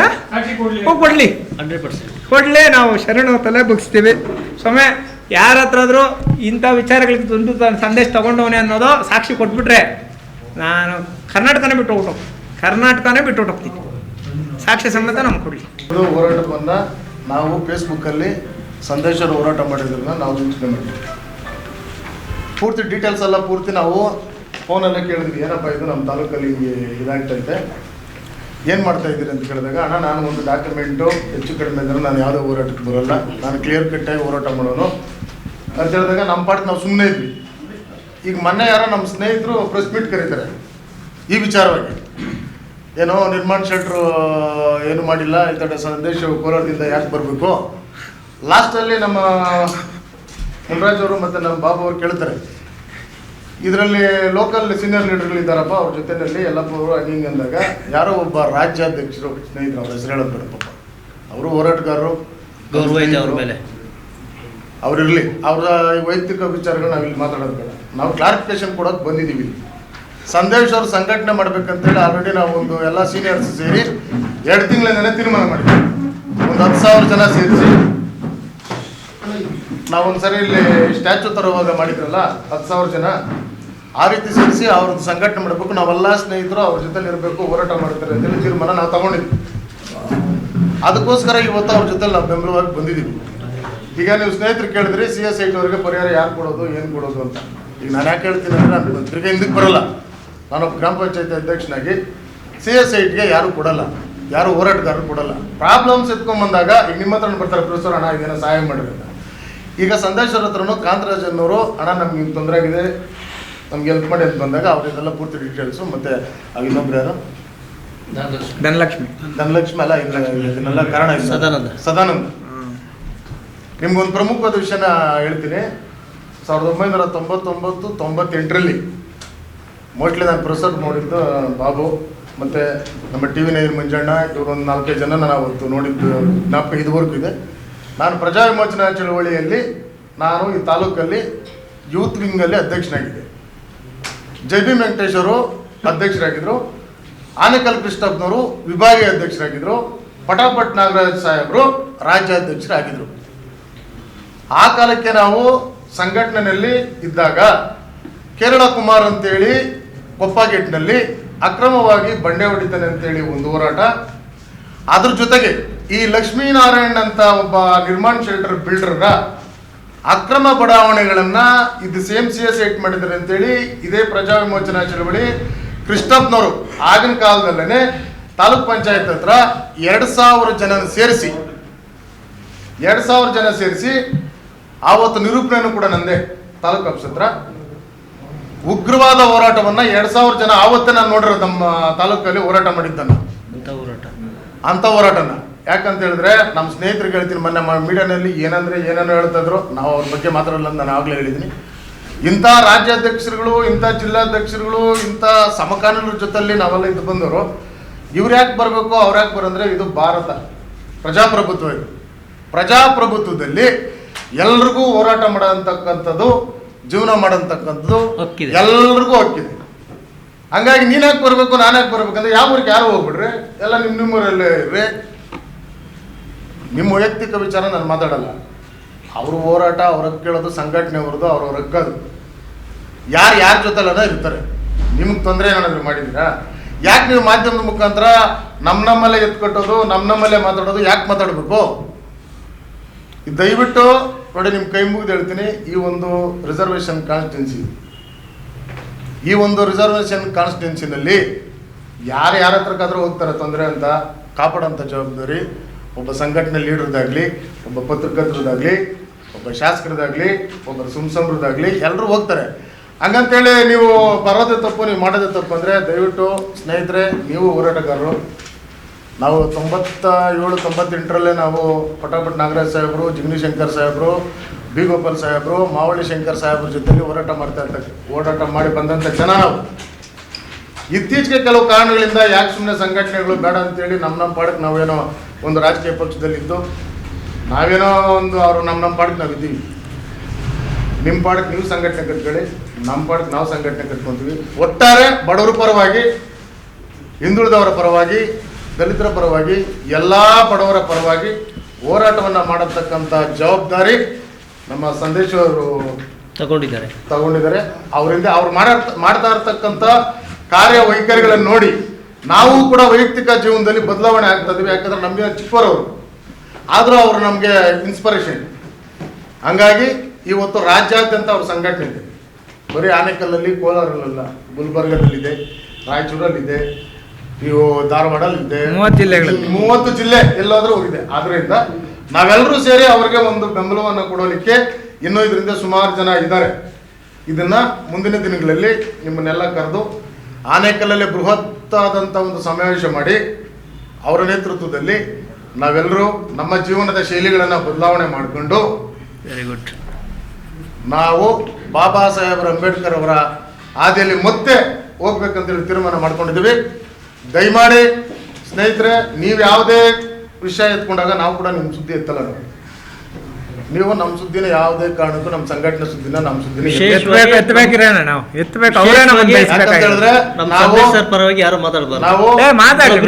ಸಂದೇಶ ತಪ್ಪು ಮಾಡಿದ್ರೆ ಮಾಧ್ಯಮ ಮಿತ್ರರು ಯಾವಾಗ ಬೆಳಿಬೇಕು ಸರ್. ಮಾಧ್ಯಮ ಅವರು ಚೆನ್ನಾಗಿ ರಾಜ್ಯಾದ್ಯಂತ ಒಳ್ಳೆ ಹೆಸರು ಮಾಡ್ತಾವ್ರೆ. ಮಾಧ್ಯಮ ಮಿತ್ರರು ಯಾವಾಗ ವಿರುದ್ಧ ಮಾತಾಡ್ತಾರೋ ಅವಾಗ ನಾವು ಪಾಠ ಕಲಿಯೋದು. ಅವರು ಕ್ವಶನ್ಸ್, ಒಂದು ನಿಮಿಷ ಅಣ್ಣ, ನೀವು ಏನು ಕ್ವಶನ್ಸ್ ಕೇಳ್ತಿರೋ ಅದಕ್ಕೆ ಸಂಬಂಧಪಟ್ಟಂಗೆ ನಾವು ಇನ್ನೊಂದಷ್ಟು ರೆಡಿ ಆಗ್ಬೇಕಾಗ್ತೈತೆ. ಕೇಳೋದು ಒಳ್ಳೇದಲ್ಲ. ಒಂದು ನಿಮಿಷ ಅಣ್ಣ, ಮುಂದಕ್ಕಾಗೋದು ಹೇಳ್ಬಿಡ್ತೀನಿ ಅಣ್ಣ. ಮುಂದಕ್ಕಾಗೋದು 12 ಪ್ರಾಪರ್ಟಿ ಡೆಮಾಲೇಷನ್ ಆಗ್ತೈತಿ. 12 ಪ್ರಾಪರ್ಟಿ 1585 ಪ್ರಾಪರ್ಟಿ ಡೆಮಾಲೇಷನ್ ಆಗ್ತೈತೆ. ಅನಾಥಾಲಯಕ್ಕೆ ಸಂಬಂಧಪಟ್ಟಂಗೆ ಮುದ್ರಾಂಕ ಶುಲ್ಕ 1 ಕೋಟಿ ರೂಪಾಯಿ ಕಟ್ಟಬೇಕಪ್ಪ ಇವರು. ಸ್ಟೇ ಹಾಕಿದ್ರು ಅದು ಸ್ಟೇ ವೇಕೆಂಟ್ ಆಗೈತಿ. ಸ್ಟೇ ಹಾಕಿರ್ತಾರೆ, ಸ್ಟೇ ವೇಕೆಂಟ್ ಆಗಿರ್ತೈತಿ. ಅದು ನಿನ್ನೆಗೆ ಸಂಬಂಧಪಟ್ಟಂಗೆ ಪತ್ರ ರವಾನೆ ಆಗೈತೆ, ಆಯುಕ್ತರ ಹತ್ರ ಐತೆ. ಆಯುಕ್ತರ ಆದೇಶ ಮಾಡಿದ ತಕ್ಷಣ ಅನಾಥಾಲಯಕ್ಕೆ ಅವರು ಏನು ಅನಾಥಾಲಯದಲ್ಲೇ ಬೇಕಾದಷ್ಟು ಹಗರಣಗಳು ಮಾಡಿರೋದು ಅದು ನೆಕ್ಸ್ಟ್ ಪ್ರೆಸ್ ಮೀಟ್ ಅಂದರೆ ಮುಂದಕ್ಕಾಗೋದನ್ನ ಹೇಳ್ತಾ ಇರೋದು. ಇವಾಗ ನಾನು ಆದೇಶ ಬಂದಿದ ತಕ್ಷಣ ನಿಮ್ಮ ಹತ್ರ ಬಂದು ಕುತ್ಕೊತೀನಿ. ಅದನ್ನು ಅದೇನೈತೆ ಸೀಲು ಅದೇ ಅವ್ರ ಸ್ಟೈಲಲ್ಲಿ ಅದೇನೋ ಸೀಲ್ ಏನು ಹಾಕ್ತಾರಂತೆ ಯಾರೋ ರಿಜಿಸ್ಟರ್ ಆಫೀಸರ್ಸ್. ರಿಜಿಸ್ಟರ್ ಫೀಸು ಮುದ್ರಾಂಕ ಶುಲ್ಕ 1,11,23,23,000 ರೂಪಾಯಿ ಕಟ್ಟಬೇಕು. ಇವ್ರೇನು ಮಾಡಿಬಿಟ್ಟಿದ್ದಾರೆ 11,23,000 ಕಟ್ಟೋರಿ. 1 ಕೋಟಿ ರೂಪಾಯಿ ಯಾಮಾರ್ಸೋರು ಕೊಟ್ಬಿಟ್ಟಿದ್ದೀರಿ ನಾವು ಅಂತ ಯಾಮಾರ್ಸೋರು ಅಲ್ಲಿ ಮುದ್ರಾಂಕ ಶುಲ್ಕ. ಸರ್ ಈಗ ರಿಜಿಸ್ಟ್ರ್ ಮಾಡುವಾಗ ಎಲ್ಲ ಟೋಟಲ್ ಸೇರಿ ನಾವು ರಿಜಿಸ್ಟರ್ ಮಾಡ್ತೀವಿ. ಇದೆ ನೋಡಿ ಕೊಟ್ಟಿದ್ದೀನಿ. ರಿಜಿಸ್ಟರ್ ಮಾಡುವಾಗ ರಿಜಿಸ್ಟರ್ ಕಾಪಿ ಅಂತ ಹೇಳ್ಬಿಟ್ಟು ಏನು ಮಾಡ್ತಾರೆ ಸರ್, 1 ನಿಮಿಷ ಅಣ್ಣ ನೋಡ್ಕೊಳ್ರಣ್ಣ, ಹುಷಾರಣ್ಣ ಸರ್. 2ನೇ ಸರ್, ಈಗ ಮುದ್ರಾಂಕ ಶುಲ್ಕದ್ದು ಕ್ಲಿಯರ್ ಕಟ್ ಪಿಕ್ಚರ್ ಬಂದು ಅವ್ರ ಕಡೆಯಿಂದ ಆದೇಶ ಆದಮೇಲೆ ನಾವೇ ಹತ್ರ ಇದ್ದು ಲೇಔಟ್ಗೆ ಬಂದು ಅದೇನಾಯ್ತೋ ಸೀಲ್ ಹಾಕ್ಸ್ತೀವಿ ಅಣ್ಣ ನಾವೇ ಹತ್ರ ಬಂದು ಅದೇನಾಯ್ತೋ ಸೀಲ್ ಹಾಕ್ಸ್ತೀವಿ. 2ನೇ ವಿಚಾರ, Sadananda secrets of security guard ಅಂತಬಿಟ್ಟು ಹೊಸ ದಾಖಲೆ ರಿಲೀಸ್ ಮಾಡ್ತೀನಿ. Sadananda secrets of security guard ಅಂತ. ನಿಮ್ಗೆ ಅರ್ಥ ಆಗಲ್ಲ, ಇವತ್ತು ಸಂಜೆ ಅರ್ಥ ಆಗ್ತೈತಿ. ಇವಾಗ ಅರ್ಥ ಆಗಲ್ಲ, ಇವತ್ತು ಸಂಜೆ ಅರ್ಥ ಆಗ್ತೈತಿ. ಆಮೇಲೆ ಲೋಕಾಯುಕ್ತಕ್ಕೆ ಯಾವ ಥರ ಮೋಸ ಮಾಡಿದ್ದಾನೆ ಅನ್ನೋ ದಾಖಲೆಗಳು ಕೂಡ ಇದೇ ಸದಾನಂದ ಲೋಕಾಯುಕ್ತದಲ್ಲಿ ಕೇಸ್ ಆಗಿ ಅಲ್ಲಿ ಯಾವ ಥರ ಮೋಸ ಮಾಡಿದ್ದಾನೆ ಅನ್ನೋ ದಾಖಲೆಗಳು ಕೂಡ ಮುಂದಕ್ಕೆ ನಾನು ಮಾಡೋದು ಹೇಳ್ತಾ ಇರೋದು ಇವಾಗ ನಿಮಗೆ. 12 ಸೈಟ್ ಡೆಮಾಲೇಷನ್ ಆಗ್ತೈತೆ, ಮುದ್ರಾಂಕ ಶುಲ್ಕ ಆಗ್ತೈತೆ, ಸದಾನಂದ ದಾಖಲೆಗಳು ಏನೇನೈತೆ ಎಲ್ಲ ನಿಮ್ಮ ಮುಂದೆ ಎತ್ಕೊಂಡು ಬಂದು ಬೆಚ್ಚಿಡ್ತೀನಿ. ಸಂದೇಶ್ ಸಿಂಗಲ್ ಪೈಸೆ ಈಗ ನೋಡಿರಿ ಅಣ್ಣ, ಸಂದೇಶ್ ಇದೇನು ಗೊತ್ತಾ, ಸ್ಟೈಲ್ ಏನು ಗೊತ್ತಾ, ಸಂದೇಶ್ ಬಂದರೆ ಆಟೋಮೆಟಿಕ್ ಕೆಲಸ ಆಗ್ತೈತಿ. ಏನೇ ಕೆಲಸ ಆಗಲಿ, ಅದು ಎಂಥ ಕೆಲಸನೇ ಆಗಲಿ, ಸಂದೇಶ್ ಬಂದರೆ ಕೆಲಸ ಆಗ್ತೈತೆ, ಸಂದೇಶ್ ಬಂದರೆ ನ್ಯಾಯ ಸಿಗ್ತೈತೆ. ನಾವು ಹೇಳ್ತಾ ಇರೋಂಥದ್ದು ಸರ್ಕಾರಿ ಜಮೀನು ಉಳಿಸೋ ನಿಟ್ಟಿನಲ್ಲಿ ಬಂದಿದ್ದೀವಿ. ಈ 12 ಪ್ರಾಪರ್ಟಿ ಉಳಿಸ್ತೀವಿ, ಮುಂದಕ್ಕೆ ಏನೇನು ಮಾಡಬೇಕು ಅವೆಲ್ಲ ಮಾಡ್ತೀವಿ. ಯಾವುದೇ ಕಾರಣಕ್ಕೂ ಸುಮ್ಮನೆ ಇರೋಂಥದ್ದು ಇಲ್ಲ ಇದರಲ್ಲಿ. ಓಕೆ, ಆಗೋಯ್ತು. ಈಗ ಮುಂದಕ್ಕೆ ನಡೆಯೋದು ಹೇಳ್ಬಿಟ್ಟಿದ್ದೀನಿ. ಹಂತವಾಗಿ ಹೋರಾಟ ಮಾಡ್ತೀವಿ, ನಾವೇ ಗೆಲ್ತೀವಿ ಸರ್. ಸ್ನೇಹಿತರು ಆದಂಥ ಸಂದೇಶ್ ಅವರು ಆನೇಕಲ್ನಲ್ಲಿ ನಡೀತಾ ಇರೋಂಥ ಅಕ್ರಮಗಳ ಬಗ್ಗೆ ಧ್ವನಿ ಎತ್ತಿದ್ದಾರೆ, ಹೋರಾಟ ಮಾಡ್ತಾ ಇದ್ದಾರೆ. ಆಮೇಲೆ ಹೋರಾಟ ಅನ್ನೋದಕ್ಕೆ ಅದಕ್ಕೇನು ಗಡಿ ಇಲ್ಲ, ಆಮೇಲೆ ಅದಕ್ಕೇನು ಇತಿಮಿತಿ ಅಂತೇನಿಲ್ಲ. ಹೋರಾಟ ನ್ಯಾಯ ಕೇಳಬೇಕು ಅಂದರೆ ಅದಕ್ಕೆ ಯಾರು ಬೇಕಾದ ಎಲ್ಲಿ ಹೋಗಿ ಕೇಳ್ಬೋದು. ಒಂದು ಈಗ ಅವು ಸ್ಪಷ್ಟವಾಗಿ ಹೇಳಿದ್ದಾರೆ, ಅಲ್ಲೇನು ಇದು ಖಾಸಗಿಯವರು ಅಂದರೆ ಇರೋಂಥವರು ಖಾಸಗಿಯವರು ಅಲ್ಲಿ ಏನು ಅಕ್ರಮ ಮಾಡಿದ್ದಾರೆ, ಅಕ್ರಮವನ್ನು ಅದನ್ನು ಸರ್ಕಾರ ಜಾಗವನ್ನೇನು ಲೂಟಿ ಮಾಡಿದ್ದಾರೆ, ಒಡ್ಕೊಂಡಿದ್ದಾರೆ, ಅದನ್ನು ಮತ್ತೆ ಸರ್ಕಾರಕ್ಕೆ ಬರಬೇಕು ಅನ್ನೋ ಒಂದು ಪ್ರಶ್ನೆ. ಇನ್ನೂ ಸ್ನೇಹಿತರು ಹೇಳ್ತಾ ಇದ್ರು, ಮತ್ತು ಸರ್ಕಾರ ಈಗ ಅವರೇನು ಯಾಮಾರಿಸಿದಾರಲ್ಲ, ಅಲ್ಲಿ ಯಾರೋ ಅನ್ಯಾಯಕ್ಕೆ ಒಳಗಾಗಿದ್ದಾರೆ ಅಂತ CI ಸೈಟವರು ಅವ್ರಿಗೂ ನ್ಯಾಯ ಕೊಡಬೇಕಾಗ್ತದೆ. ಅದು ಯಾರು ಕೊಡಬೇಕು ಅಂದರೆ ಅಕ್ರಮ ಮಾಡಿ ಲೇವೇಟ್ ಮಾಡಿ ಈಗೇನು ಅದನ್ನು ಕ್ರಮೇಣ ಹೇಳ್ತಾ ಇದ್ರು, ಅದನ್ನು CI ಸೈಟ್ನ ರಿಜಿಸ್ಟ್ರೇ ಮಾಡಬಾರ್ದು ಅಂತ ಇರ್ತದೆ. ಮಾಡಿರೋಂಥ ಎಲ್ಲ ಖಾತೆ ಮಾಡಿರೋಂಥ ಎಲ್ಲರೂ ಹೊಣೆಗಾರರಾಗ್ತಾರೆ ಅದಕ್ಕೆ. ಹಂಗಾಗಿ ಅವರೆಲ್ಲರ ಮೇಲೇನೂ ಕ್ರಮ ಆಗಬೇಕು ಒಂದು. ಆಮೇಲೆ ಅದು ಯಾರು ನಿಜವಾಗ್ಲೂ ಅನ್ಯಾಯಕ್ಕೆ ಒಳಗಾಗಿ CI ಸೈಟ್ ಅಂತ ಗೊತ್ತಿಲ್ಲದೆ ಅವತ್ತು ಯಾರು ರಿಜಿಸ್ಟರ್ ಮಾಡ್ಕೊಂಡಿದ್ದಾರೆ ಅವ್ರಿಗೂ ನ್ಯಾಯ ಸಿಗಬೇಕು ಅಂತಲೇ ನಮ್ಮ ಡಿಮ್ಯಾಂಡು. ಆದರೆ ಅದನ್ನು ಸರ್ಕಾರ ಮಾಡೋಕ್ಕೆ ಆಗಿಲ್ಲ ಅಂದ್ರೂ ಅವ್ರ ಮೇಲೆ ಇನ್ನಷ್ಟು ಅವ್ರು ಯಾರು ಲೇಔಟ್ ಮಾಲೀಕರು ಯಾರಿದ್ದಾರೆ ಅವರು ನಿಜವಾಗ್ಲೂ ಮಾಧ್ಯಮದವರು ಮತ್ತು ನಮ್ಮ ಇನ್ನಷ್ಟು ಹೋರಾಟಗಾರರು ಎಲ್ಲ ಸೇರಿ ಇನ್ನು ಅವ್ರ ಮೇಲೆ ನಾವು ಒಂದಷ್ಟು ಒತ್ತಡ ಏರಿ ಅಲ್ಲಿ ಅನ್ಯಾಯ ಆಗಿರೋರ್ಗು ನ್ಯಾಯ ಕೊಡಿಸೋಣ ಒಂದು. ಮತ್ತು ಈ ಥರದ್ದು ಇನ್ನಷ್ಟು ಆನೇಕಲ್ ತಾಲೂಕಲ್ಲಿ ಈ ಭ್ರಷ್ಟಾಚಾರ, ಈ ಭೂಮಾಫಿಯಾ ಮತ್ತು ಅಕ್ರಮ ಈ ಲೇಔಟ್ಗಳು ಇನ್ನೂ ತುಂಬ ಇದೆ. ಮತ್ತು ಇದನ್ನು ಮುಂದೇನೂ ಅಷ್ಟೇ ಯಾರು ಪರಿಶೀಲನೆ ಮಾಡಿನೇ ಸಹ ಆ ಸೈಟ್ಗಳನ್ನ ಕೊಂಡ್ಕೊಬೇಕು. ಯಾಕಂದರೆ ಅವ್ರು ಒಂದ್ಸರಿ ಅನ್ಯಾಯಕ್ಕೆ ಒಳಗಾದಾಗ ಮತ್ತೆ ನ್ಯಾಯ ಸಿಕ್ಕೋದು ಅನ್ನೋದು ಅಷ್ಟು ಈಸಿ ಅಲ್ಲ. ಇವತ್ತು ಅದನ್ನು ಕ್ರಮೇಣವಾಗಿ ಈ ಥರದ್ದು ಅನ್ಯಾಯಕ್ಕೆ ಒಳಗಾಗ್ತಾನೆ ಇದ್ದಾರೆ, ಮತ್ತು ಅವ್ರು ಯಾರೋ ಅನ್ಯಾಯಕ್ಕೆ ಒಳಗಾಗೋರಿಗೆ ನ್ಯಾಯ ಸಿಗಲ್ಲ. ಹಾಗಾಗಿ ಒಂದು ನಾವು ಸರ್ಕಾರ ಮುಟ್ಟುಗೋಲು ಏನು ಹಾಕ್ಕೊಬೇಕು ಅಂತ ಇದೆ. ಅದು ಇನ್ನಷ್ಟು ಬೇರೆ ಬಡಾವಣೆಗಳು ಮಾಡಿದಾಗ ಬೇರೆಯವರಿಗೆ ಅದೊಂದು ಎಚ್ಚರಿಕೆ ಗಂಟೆ. ಯಾಕಂತ ಹೇಳಿದ್ರೆ ಇನ್ನು ಅಕ್ರಮ ಮಾಡಿದಾಗ ಹೋರಾಟಗಾರರು ಆನೇಕಲ್ಲಿರೋಂಥ ಹೋರಾಟಗಾರರು ಬಿಡೋದಿಲ್ಲ, ಮತ್ತೆ ಅದನ್ನು ಸರ್ಕಾರಿ ಜಾಗವನ್ನು ಸರ್ಕಾರಕ್ಕೆ ಇವತ್ತು ವಾಪಸ್ ಕೊಡ್ಲಿಕ್ಕಾಗಿ ಅವ್ರು ಹೋರಾಟ ಮಾಡ್ತಾರೆ, ಹೋರಾಟಗಾರರು ಇದ್ದಾರೆ ಅನ್ನೋದ್ರ ಜೊತೆಗೆ ಇವತ್ತು ದುರಂತ ಏನು ಅಂದರೆ ನಾವು ಇಷ್ಟೆಲ್ಲ ಹೋರಾಟಗಾರರು ಇದ್ದೀವಿ, ಈ ಥರ ಅಕ್ರಮಗಳನ್ನ ಇವತ್ತು ಕೋಲಾರದಿಂದ ನಮ್ಮ ಸ್ನೇಹಿತರು ಬಂದು ಇಲ್ಲಿ ಕೇಳೋಂಥ ಒಂದು ವಾತಾವರಣ ಸೃಷ್ಟಿಯಾಗಿದೆ. ನಾವೆಲ್ಲ ಹೋರಾಟದಿಂದ ಚಳುವಳಿಯಿಂದ ಬಂದಿರೋರು, ಮತ್ತು ಇಲ್ಲಿ ಹೋರಾಟಗಳಿಂದನೂ ತುಂಬ ಯಶಸ್ವಿನೂ ಮಾಡಿದ್ದಾರೆ. ಇವತ್ತು ಮನೆಗಾಗಿ ಸೈಟ್ಗಳಿಗಾಗಿ ಮತ್ತು ಕೂಲಿಗಾಗಿ ಎಲ್ಲ ರೀತಿ ಹೋರಾಟಗಾರ ಆನೆಕಲ್ಲಲ್ಲಿದ್ದಾರೆ ಮತ್ತು ಅವರ ಒಂದು ತ್ಯಾಗನೂ ಇದೆ. ಅದು ಇತ್ತೀಚೆಗೆ ಬರೋಂಥ ಹೋರಾಟಗಾರರು ಒಂದು ರೀತಿಯ ಚಳುವಳಿ ಹೋರಾಟ ಅನ್ನೋ ಒಂದು ಹುಮ್ಮಸ್ಸಲ್ಲಿ ಬರ್ತಾರೆ, ಮತ್ತು ಅದು ಯಾಕೋ ಹೋರಾಟಗಳನ್ನು ಅಷ್ಟೊಂದು ಗಟ್ಟಿಯಾಗಿ ನಿಲ್ತಾ ಇಲ್ಲ. ಅದು ಕಾರಣಗಳೇನು ಅಂತ ಗೊತ್ತಿಲ್ಲ. ಇವತ್ತು ನಾವು ಯಾವತ್ತು ಈಗ ಯಾರೋ ಒಬ್ಬ ಲೇಔಟ್ ಮಾಲೀಕನ ಮೇಲೆ ಹೋರಾಟ ಮಾಡಬೇಕು ಅಂದರೆ ಆ ಹೋರಾಟದ ದ್ವಂದ್ವ ನೀತಿಯನ್ನು ನಾವೇ ನೋಡ್ತಾ ಇದ್ದೀವಿ. ಒಂದು ಅಲ್ಲಿ ಸರ್ಕಾರಿ ಜಾಗನ ಕಬಳಿಕೆ ಮಾಡ್ಕೊಂಡಿದ್ದಾರೆ, ಅದನ್ನು ಉಳಿಸ್ಬೇಕು ಅಂತ ಸಂದೇಶ ಹೇಳಿದಾಗ ಅದು ಸರಿಯಿಲ್ಲ ಅನ್ನೋ ಇನ್ನೊಂದು ಭಾಗ ಇಲ್ಲಿ ಹೋರಾಟಗಾರರೇ ಇದ್ದಾರೆ. ಹೋರಾಟಗಾರರಲ್ಲಿ ದ್ವಂದ್ವ ರೀತಿ ಇರಬಾರ್ದು. ನ್ಯಾಯ ಸಿಗಬೇಕು ಅಂದಾಗ ಅದು ದ್ವಂದ್ವ ರೀತಿ ಯಾಕೆ ಬರ್ತಾ ಇದೆ ಅನ್ನೋದು ಗೊತ್ತಿಲ್ಲ. ಒಂದು ನೀವು ಯಾರು ಮಾಲೀಕರ ಪರ ಮತ್ತು ಸಿ ಎಸ್ ಐಟ್ನವ್ರ ಪರ, ಸರ್ಕಾರದ ಪರ, ಭ್ರಷ್ಟಾಚಾರದ ಪರ ಅನ್ನೋ ಇದು ಒಂದು ರೀತಿ ಗೊಂದಲ ಆನೆಕಲ್ಲಲ್ಲಿ. ಈಗ ಸಂದೇಶ ಅಲ್ಲಿಂದ ಬಂದಿದ್ದಾನೆ, ಹೋರಾಟ ಮಾಡ್ತಾ ಇದ್ದಾನೆ, ಮತ್ತು ಇಲ್ಲಿರೋರು ಯಾಕೆ ಅದನ್ನು ವಿರೋಧ ಮಾಡ್ತಾ ಇದೆ ಅನ್ನೋ ಪ್ರಶ್ನೆ ಕಾಮನ್ ಆಗಿ ಕಾಣಿಸ್ತಾ ಇದೆ. ಆ ಥರದ್ದೇನೂ ಇಲ್ಲ. ಸಂದೇಶ ಬಂದಿರೋದು ಇಲ್ಲಿನ ಅಕ್ರಮವನ್ನು, ಇಲ್ಲಿನ ಭ್ರಷ್ಟಾಚಾರವನ್ನು ಸರಿ ಮಾಡಬೇಕು ಅನ್ನೋದು. ಅದ್ರ ಜೊತೆಗೆ ಈಗ ಅವ್ರು ಹೇಳ್ದಂಗೆ ಅಲ್ಲಿ ಯಾರು CS ಐಟಿ ಪಾಪ ಗೊತ್ತಿಲ್ಲದೆ ತಗೊಂಡಿದ್ದಾರೆ ಅಂದರೆ ಗೊತ್ತಿಲ್ಲದೆ ತಗೊಂಡಿದ್ದಾರೆ ಅಂತ 2 ಪ್ರಶ್ನೆ ಬರ್ತದೆ. ಅವರು ತುಂಬ ಕಡು ಬಡವರ ಇಲ್ಲ ಚೆನ್ನಾಗಿರೋರ ಅನ್ನೋದು ಹಂಗೇನಿಲ್ಲ. ಪಾಪ ಅವ್ರ್ಯಾರು ದುಡ್ಡು ಕೂಡಿಟ್ಟು ನಿಜವಾಗ್ಲೂ ತಗೊಂಡಿದ್ರೆ ಅವ್ರಿಗೂ ಆಗಲಿ, ಮತ್ತು ಇನ್ನಷ್ಟು ಅವಕಾಶ ಸಿಕ್ಕಿದ್ರೆ ಆ CI ಸೈಟ್ಗಳವ್ರಿಗೆ ಏನಾದ್ರೂ ಪರ್ಯಾಯವಾಗಿ ಇನ್ನೊಂದು ಸರ್ಕಾರಿ ಜಾಗ ಇದ್ದರೆ ತೀರಾ ಬಡವರಾದರೆ ಕೊಡಲಿ ಅನ್ನೋದು ಬೇಕಾ ಹೇಳೋಣ. ಸರ್ಕಾರಿ ಇಲ್ಲ ಬೇಡ ಅಲ್ಲ, ನಾನು ಹೇಳೋದು ಇವ್ರು ಕೊಡ್ಲಿ ಬಿಡ, ನೀವು ರಾಶಿಗಳು ಕೊಡ್ಲಿ ಅಲ್ಲ. ತೀರಾ ಬಡವರು ಕಾಮನ್ ಆಗಿ ಖಾಸಗಿ ಕ್ಷೇತ್ರದಲ್ಲಿ ಖಾಸಗಿ ಲೇಔಟ್ಗಳಲ್ಲಿ ತೀರಾ ಬಡವರು ಪರಿಸ್ಥಿತಿ ಬಡವರಿಗೆ ಲೇಔಟಲ್ಲಿ ತಗೊಂಡಿರೋಂಥ ಬಡವರಿಗೆ ಸರ್ಕಾರ ಯಾವುದೇ ಕಾರಣಕ್ಕೂ ಪರಿಹಾರ ಕೊಡಲ್ಲಣ್ಣ. ಕ್ಲಿಯರ್ ಕಟ್ ಪಿಕ್ಚರ್ ಇದು ಒಂದು. ಎರಡನೇ ವಿಚಾರ ನಾನೇನು ಹೇಳ್ತೀನಿ ಅಂದರೆ, ಈಗ ಮೊನ್ನೆ ಪ್ರೆಸ್ ಮೀಟ್ ಮಾಡಿದ್ರಲ್ಲ VN ಹೋಟ್ಲ್, ಎಲ್ಲಿ ಮಾಡಿದಾಗ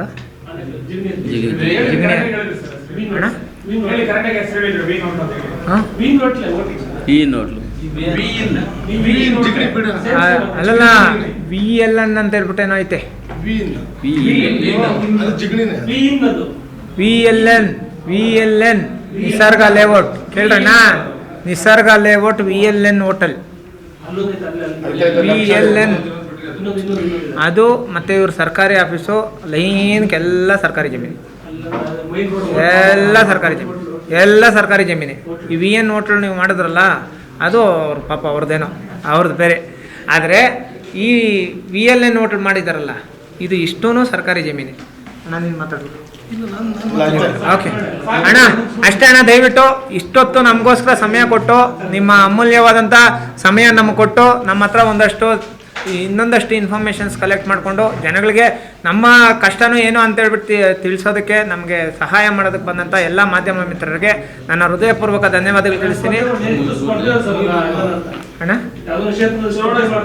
ಚುನಾವಣೆ ಸ್ಪರ್ಧೆನ ಇವಾಗ MLAಗಿಂತ ಚೆನ್ನಾಗಿ ನೋಡ್ತಾವರಪ್ಪ ಎಲ್ಲ. ಯಾಕೆ ನಮಗೆ ಈಗ ಸದ್ಯಕ್ಕೆ ಏನೋ ಬೇಡ. ಈಗ ನಾನು ಹೇಳೋವಂಥದ್ದು ಏನಂದ್ರಣ್ಣ, ಅಂಥ ಒಂದು ಸಂದರ್ಭಗಳು ಬಂದಾಗ ನೀವೇ ಅಲ್ಲ ದಿಕ್ಕು ನಮಗೆ, ನಿಮಗೆ ಹೇಳ್ಬಿಟ್ಟು ಮಾಡ್ತೀವಿ. ಕಾಸಿಲ್ಲಲ್ಲ, ಅಲ್ಲ ನಾವೇನೋ ಮಾಡ್ಬೇಕಂದ್ರೆ ನಮ್ಮ ಜಿಲ್ಲೆಗಳು ಈ ಕಡೆ ಬಿಟ್ಟು ಆ ಕಡೆ ಎಲ್ಲ ಹೋಗಿ ಮಾಡೋದು. ಯಾಕಂದ್ರೆ ಈ ಕಡೆ ಎಲ್ಲ ನಾವು MLAಗಳಿಗೆ ನಿಲ್ಲೋದಕ್ಕಾಗಲ್ಲ, ನಾವು ನಿಲ್ಲಲ್ಲ.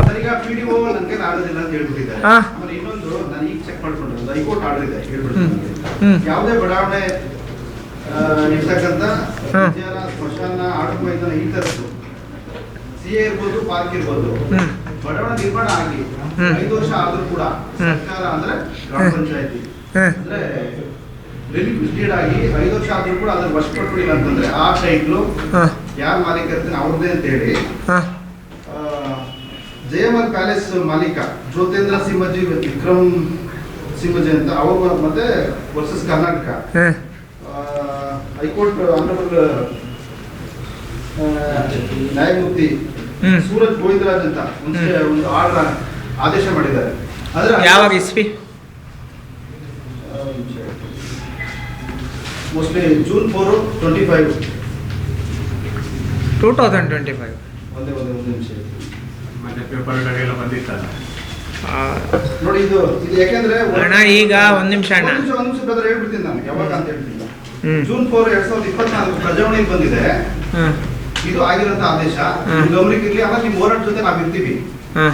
ಕಾನೂನು ರೀತಿ ನೀವು ಹೋರಾಟ ಮಾಡೋದಾದ್ರೆ ಸಂಪೂರ್ಣ ಸಹಕಾರ ಇರ್ತದೆ. ನೀವು ನಮ್ಮನ್ನು ಬಳಕೆ ಮಾಡ್ಬೋದು.